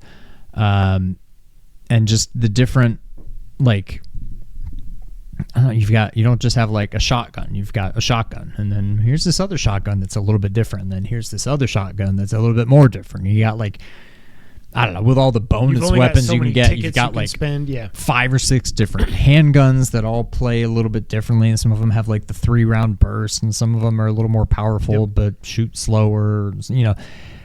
There's just so much stuff in this game. It's everything that I could have wanted. It didn't lose what made the original one fun, I guess I'll say. This is another one where I'm it's hands down a better game than the first one. And I remember when I beat it, I was like, I know it's the better game, but I don't know if I like it better. Right. I think I do like it better. I don't think that's a controversial thing to say. The first one, I do still think holds up. I get the gripes about the controls, but it's still a fantastic game on its own. This just really kind of improves on it in every way. I don't know that there's anything about this game that is less than the equivalent part of the original. There's nothing that I'm this game is great, but I miss blah, blah, blah from the first one. I can't... You miss Salazar's hat. Was that his name? Or Salazar? Did he not have a hat in this one? No, he didn't have a hat. The little short guy? Yeah. Yeah. Wow. Some people were mad that he didn't have a hat. Well, he still is a jackass. But yeah, it's fantastic. Like you said, and like I said for number 4 and number 3, most other years this would be game of the year, but not this year. I gotta get comfy. My number 2. Now, the last time a Zelda game released on Switch, a new Zelda game, I should say, there was another game that came out that year that I was stuck between a rock and a hard place picking which one was my game of the year. And I ended up saying at the end of the day that Zelda was Belder. Having said that, my number 2 game is Final Fantasy 16. I had to pull a Sean. Any other year, this is probably one of my 15 or 20 top 15 or 20 favorite games of all time. Imagine Kevin from, I don't know, 2-3 years ago, looking into the future, that you would have 2 turn-based and 3 total RPGs. 2 turn-based RPGs and another game called Final Fantasy on your top 10 list for the year.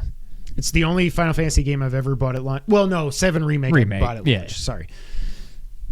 I love from the second this got announced and it showed it was going for that more medieval and swords and fantasy stuff, I was like, yes, I'm in. Once I saw what the battle system was and it's just an action game, hell yeah, I'm in.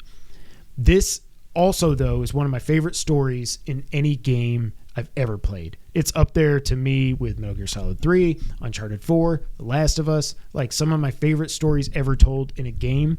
And it's so emotional. They tricked me a lot of times where I didn't think that, like, you got the guy in the hood and who's this guy? And I'm like, can it be? But it's not. Maybe it's... Well, even like going back, what I just remembered, like going back to the demo, which is basically just the opening of the game. The way the demo ends, like that was the first time when I'm like, this acting is like phenomenal. Yeah. Just like when they're going for like, it. Yeah. But yeah, it's, when I was done with the demo, I mean, even as I was playing the demo, I'm like, oh yeah, this is going to be awesome. But when I finished the demo and the way it ended, I was just like, holy crap, I'm in. I cannot wait for this game. Clive is one of my, I think you said this too, one of my favorite characters in any video game ever. Yeah. And it's a shame that the stupid Baldur's Gate 3 guy got best performance over Ben Starr. Yeah. Because he friggin' killed it.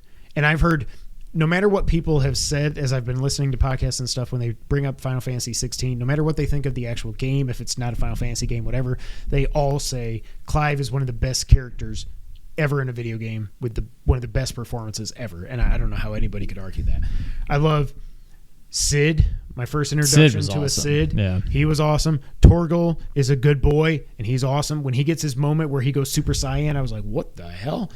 Jill was awesome. She goes from this little tiny girl, and then she's, well, I don't want to start spoiling stuff, but she's with you in there.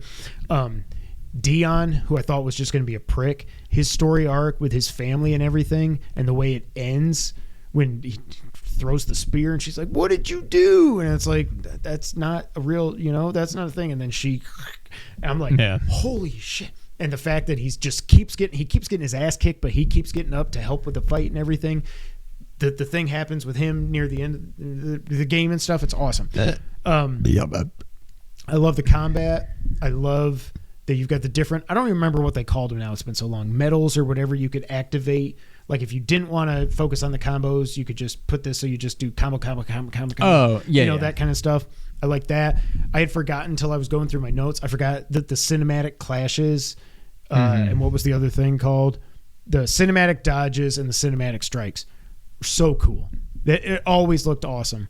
I like how you can combine your different loadout, like your magic loadout. So you've got like, well, I want to have these 3 magics active, but once you get to a certain level, you can like pick and choose from other stuff. If you've maxed it out, you can put it in there, even though you've got Ifrit active. You can put Bahamut something on his line. You know what I mean? Some of the coolest boss fights I've ever seen in any video game ever. That Titan fight. That was, is ridiculous. This was very God of War. Straight out of God of War. The Platinum was fun. Even playing it on Final Fantasy mode was fun. I never thought it was too difficult. I thought it was the right amount of difficulty. It was fantastic. I wanted to do everything in this. I wanted to do all the hunts, all the optional stuff. I love some of the side quests. I know people complain about the side quests, and I did too. If it's like, go here and pick up 4 things of dirt, I'm like, really? I got to do this? But then you get those side quests near the end where you're like wrapping up stories with Jill and Torgals. When you see like, oh my God, he missed me. So friggin' well done. Like I said, this game is so emotional and just so friggin' well done. Also, did you ever do the first DLC? Not yet. No. Okay. One of the best soundtracks I've ever heard. It's that battle theme. I'll never forget. I can hear it in my head right now. The boss music, the way it would like swell and it would get crazy and everything. It's like, and then it comes down and like this. Even when you're just walking around the world, all the music in this is fantastic. One thing that I did say was funny was how many cutscenes start with "Meanwhile." when they like go to the other kingdom. Yeah. I liked Barnabas as a villain. I liked. Is it a spoiler to say the other thing? I don't think so, because it was never a thing before this, was it? Or was he? That was never a character before. Ah, okay. Well, to my knowledge, I mean, maybe in like Final Fantasy 2 or something. I don't know. I like I said, one of my favorite games of all time for sure. I absolutely adored it, and there was only one game that could have beat it, and that's our number one. What's funny, in the 7-8 years we've been doing this now, 6, 7, 8, I don't know, something like that. I have had as game of the year Final Fantasy 15, Final Fantasy 7 Remake, Resident Evil 2, Resident Evil Village, Breath of the Wild.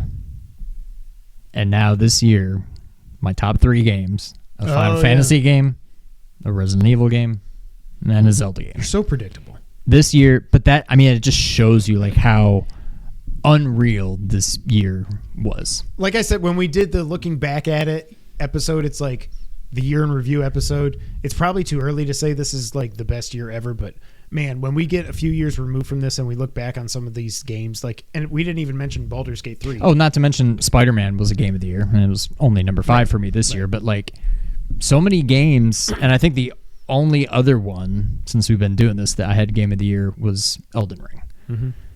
But like, other than Elden Ring, yeah, I think my previous game of the years when we've done these lists were Final Fantasy 15. I probably would have changed that, but it is what it is. Final Fantasy 15, Final Fantasy 7, Resident Evil 2, Resident Evil Village, Breath of the Wild, Spider-Man. And we got a Zelda, a Resident Evil, a Final Fantasy, and a Spider-Man game this year. All in my top 5. And a new Mario.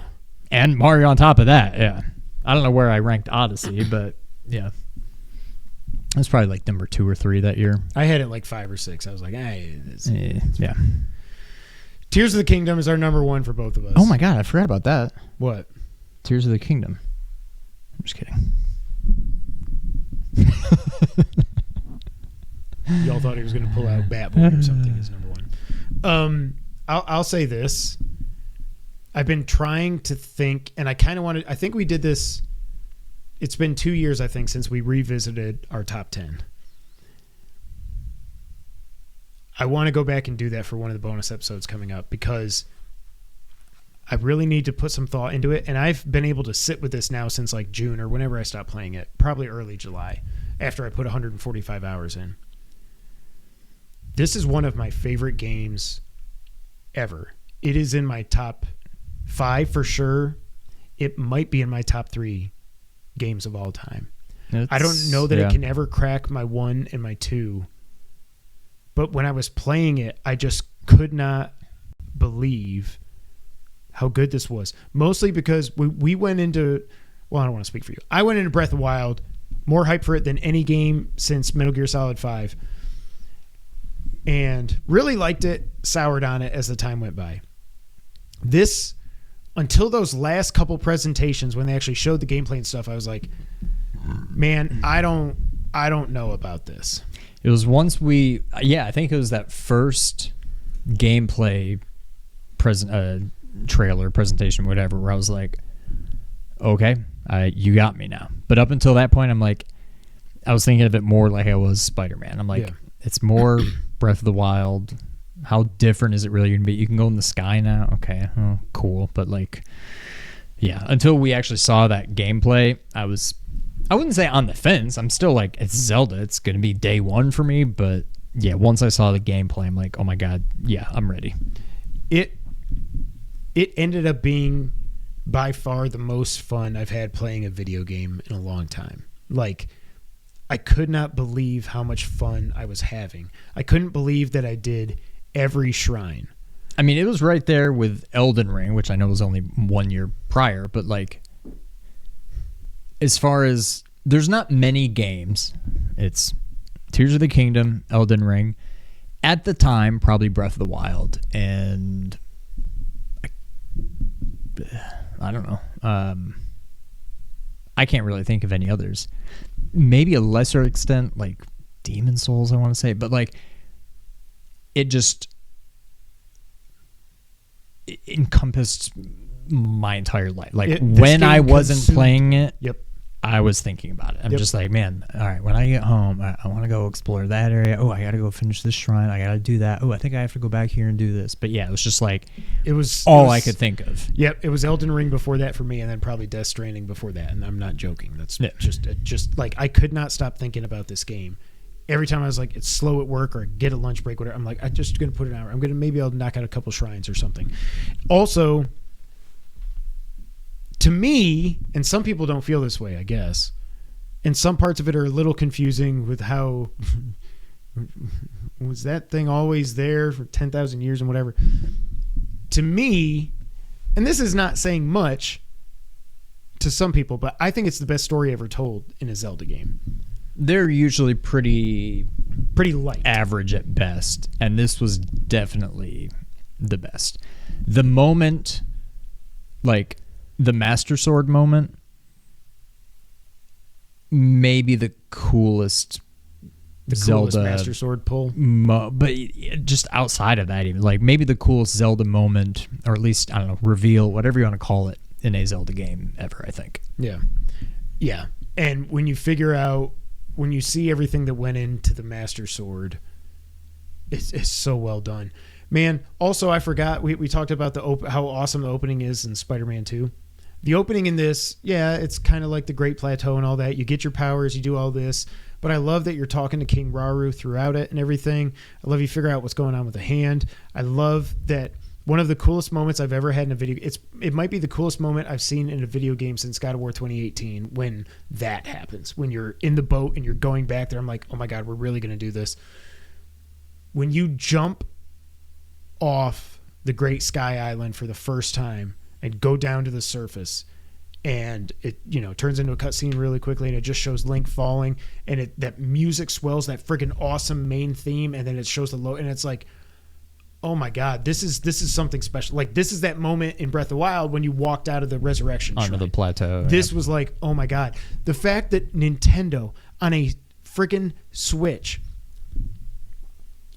you can be at the highest sky island there is, jump all the way down to the ground, and then go into the depths. And never have a loading screen. Not one no stutter. Yeah. How they did, Nintendo are magicians. Also, the fact that they kept the depths a secret, I don't know how they did that. And I don't feel bad saying that now. There's by now everybody knows about the depths. We had no idea there was a whole map under the map. It's not just on top, it's below. Sorry. I love the fuse power. I no longer care about the breaking weapons. They didn't get rid of the breakable weapons, but I think I'll say they fixed it. Yeah. By, with the fusing, I think that greatly lowered the problem, of the breakable weapons. So, yeah, they nailed that. We actually got dungeons this time with bosses that weren't just Thunder Ganon, Water Ganon, Fire Ganon, whatever the hell they were. Like, and that when you fight the Colgera, I was like, this game has so many moments where it just screams the word epic. Mm-hmm. The finale to this game, I didn't think Twilight Princess could be beat. 10. That 4-phase what? B10. Shut up, Mom. That 4-phase fight in Twilight Princess, I didn't think it could be topped. The final fight here with Ganondorf, and that moment I will never forget, when I was like, the first "Are you friggin' kidding me" moment, when his life bar refills. And it just goes. That's what I was starting to talk about earlier. I'm like, what was that boss game? Or what was the game where you fight a boss and like the life bar shows up, but then it like keeps going across the screen? I'm like, oh my God, duh, it was Zelda. So I was like, that's what I was thinking of earlier. You've got to be friggin' kidding me. This dude's life bar goes off the screen. It's just. And it just makes you go, oh Jesus, like I'm screwed right now. And then what happens after it, which I will not spoil, is like the most epic thing ever. The whole ending to the fight is one of the coolest, unexpected. I should have seen it coming, but I didn't until he did this. I was like, because you told me, you're like, you're gonna get to a part where you go, oh my God, no, don't, or whatever it was that he's doing it or whatever. And I was like, oh my God, he's doing it. Are you friggin' kidding me? Never thought it would happen. And I like the optional bosses in this, going around fighting the big constructs or whatever they're called. I like the Gleeoks. They used to terrify me, but then it got to the point where I'm like, well, yeah, let's freaking go. Mm-hmm. I got enough eyeballs. I can knock you out of the sky and then pop, pop, pop, pop, pop, pop, pop. I don't know what else to say. It's just one of my favorite games of all time, and I never thought going into this that I was going to say that, because I was just so soured on Breath of the Wild. I didn't think this could live up to the hype that I was starting to get. Well, at first I had no hype, and then I saw the gameplay and I was like, man, this might be really good. I never thought it was also my biggest surprise of this year is Tears of the Kingdom, because I just didn't think from what I was originally expecting of it. Yeah, I would agree with that. The shrines are better in this too. There's no stupid. There were so many stupid motion puzzles and stuff in that. They were all like repeats. I love. There's so many ways with you can solve anything if you got to go down a rail or something. It's like just build some kind of contraption. There's no. I mean, yeah, I don't think you've really mentioned that much yet, but like the God Hand, or not God. I always call it that. What's it called? Ultra Hand. And just like it makes you feel like a little kid again. And it's just like. Yeah, like no bounds to your imagination. People building giant statues. Like people have made Metal Gear Rex. Yeah, it's insane. Like the things that people have made. Like I love that. I mean, we've crapped on Nintendo a lot on this podcast. Yeah, they have totally redeemed themselves this year between nailing Tears of the Kingdom, giving everybody what they wanted with Prime Mario RPG remake, Prime remake, Thousand Year Door remake. Hopefully this year, some kind of Switch 2, Super Switch, whatever. Like, I love that they saw all the crazy stuff that people were doing in Breath of the Wild with like the stasis and all the stuff you can do, and I'm gonna hit the crap out of this thing and then fly across the map and shoot this arrow back and then go like, oh, you want to do that kind of stuff? Okay, here's all the tools you need. Crazy. Yeah, do whatever you want, and God bless them. Also, we both had the same holy shit moment. Yeah, within like an hour of each kind of breaking the game, going out of order. And we both randomly did it within 10 minutes of each other, I think. I couldn't believe it. Like when because I was like, I'm like, what am I stumbling into? I was like, there's got to be something up here, but I don't know how to make my way through it and whatever. And then I just found my way through the clouds, and then I was like, okay, there's this thing I pick up, and it's got a laser pointing somewhere, like those shrine puzzles, and you follow it and you do this, and all of a sudden I'm like, oh my God, I'm in another dungeon. Mm-hmm. I didn't even know there was another dungeon. Like, and so yeah, we both did it even before we beat in the fourth dungeon, I think. Like, or maybe even the third. It was just so. But the fact that you can do that and you have everything you need to beat it, it was just so. It was so well done. Yeah. I just I don't know what else I can say. I mean, I think we'll definitely get a third. And I'm torn now because after I removed myself a little bit from Breath of the Wild, I remember feeling like, well, once we knew that the next game was basically Breath of the Wild 2, I remember just being like, all right, well, I don't know that that's what I want. Wow. And now it's a blowout. Breath of the Wild 3, whatever you want to call it, Tears of the Kingdom 2,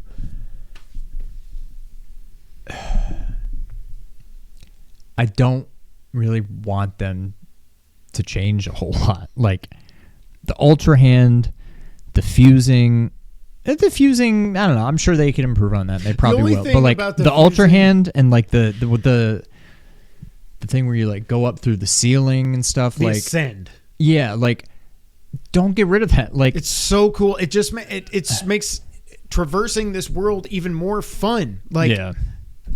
Yeah. The one thing that's funny with the fuse is once I figured out you could actually fuse to the Master Sword. I was like, okay, so I can make the Master Sword more powerful. But then you go to swing it with whatever the most powerful thing you have, and when you're walking around, it just looks like the Master Sword. When you swing it, I remember having one of those stupid bokoblin horn things that goes like this with the ball on the end, and all of a sudden my Master Sword turns into that, but green glowing. I'm like, well, this is just hilarious that the Master Sword has been taken over by this bokoblin horn or whatever the hell it is. Yeah. I don't know. Yeah, it's fantastic. I don't want to say there was never any doubt what my game of the year would be. I mean, as soon as I played this, maybe within the first day, I was like, "This is it." I don't know. And I mean, Final Fantasy 16 was awesome. Resident Evil was awesome. Mario Wonder is awesome. But like, this game is just special. I think Nintendo nailed it. I don't know. It's special. Yep.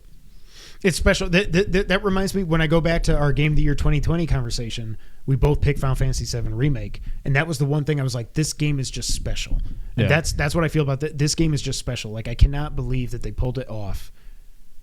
It's amazing. Like, yeah, after Breath of the Wild, I so desperately wanted them to just go back to standard Zelda with levels and items and yada, yada, yada. But you got to think back to Link Between Worlds. They've been prepping us for this. Do anything in any order you want. You can rent whatever items you need. Just go ahead and go. And to a lesser extent, Legend of Zelda. Yeah. You didn't have to go to level 1 first. Like, No. Get 5 hearts, get the white sword, get Yeah. the blue ring, and go wreck shop. Yeah. Yeah. So, as of right now, I've got 2 Final Fantasy games of the year, 2 Resident Evil games of the year, 2 Zelda games of the year. And Final Fantasy may take the lead back this year. As of right now, There's nothing else. I don't know. Right. It may run away with it. Yeah. I remember being on the fence about Remake. I don't remember what else was that year. Oh, that was the year the PS5 came out, right? Yeah. So I think it was like Demon Demon Souls and Souls. Immortals were up there. That's right. Yeah. I was torn on that this year. And I mean, we're a week into the new year. A lot of stuff can happen. But right now, it seems like it's Rebirth and not a whole lot else. Yeah. I would be shocked. I mean, I don't know. Hades 2, maybe. But that's kind of like a niche. I mean, I love the first one. I don't know. I don't know what else. I don't know when the last time something won Game of the Year that I didn't know was coming out in January that year. Oh, yeah. That's a good point. Like, we knew Zelda was coming. We knew Elden Ring was coming. I mean, it came out early in the year. We knew Resident Evil 2 was coming. Like, Village, like all these games that have been Game of the Year, there's been a good chunk of my top 10s every year that are filled up by games that I didn't know were coming out or were even a thing. But I don't know that Game of the Year has ever been an unknown at the beginning of the year. So I would be shocked if Rebirth is not my Game of the Year. And there's a lot of different ways that game can go. Yeah. But I think it's going to be it's going to be fun. It's going to be fantastic. It's going to be either a gut punch or a big old WTF moment at the end of that game. I could see it going either way, but so if I go back over my games of the years like you did, this is my first repeat franchise. So 2017 was Zelda, 18 was God of War, 19 was Death Stranding, 20 was Final Fantasy, 21 was Dread, 22 was Elden Ring, 23 was Zelda. what was mine when you had Dread? Oh, was that Village? Village, yep. Okay. And Village was my number 2. Yeah. I love Dread, man. I keep thinking about going back to play that game, but then the Emmys terrify me and stuff. But we've talked long enough. What about the Grammys? Oh my God, and the Oscars. Ladies and gentlemen, that was a very long episode of the Two Player Co-op podcast. We hope you enjoyed this. Let us know down in the comments what your favorite games of the year were. And until the next time, Sean, go ahead and take us out. Thank you for playing.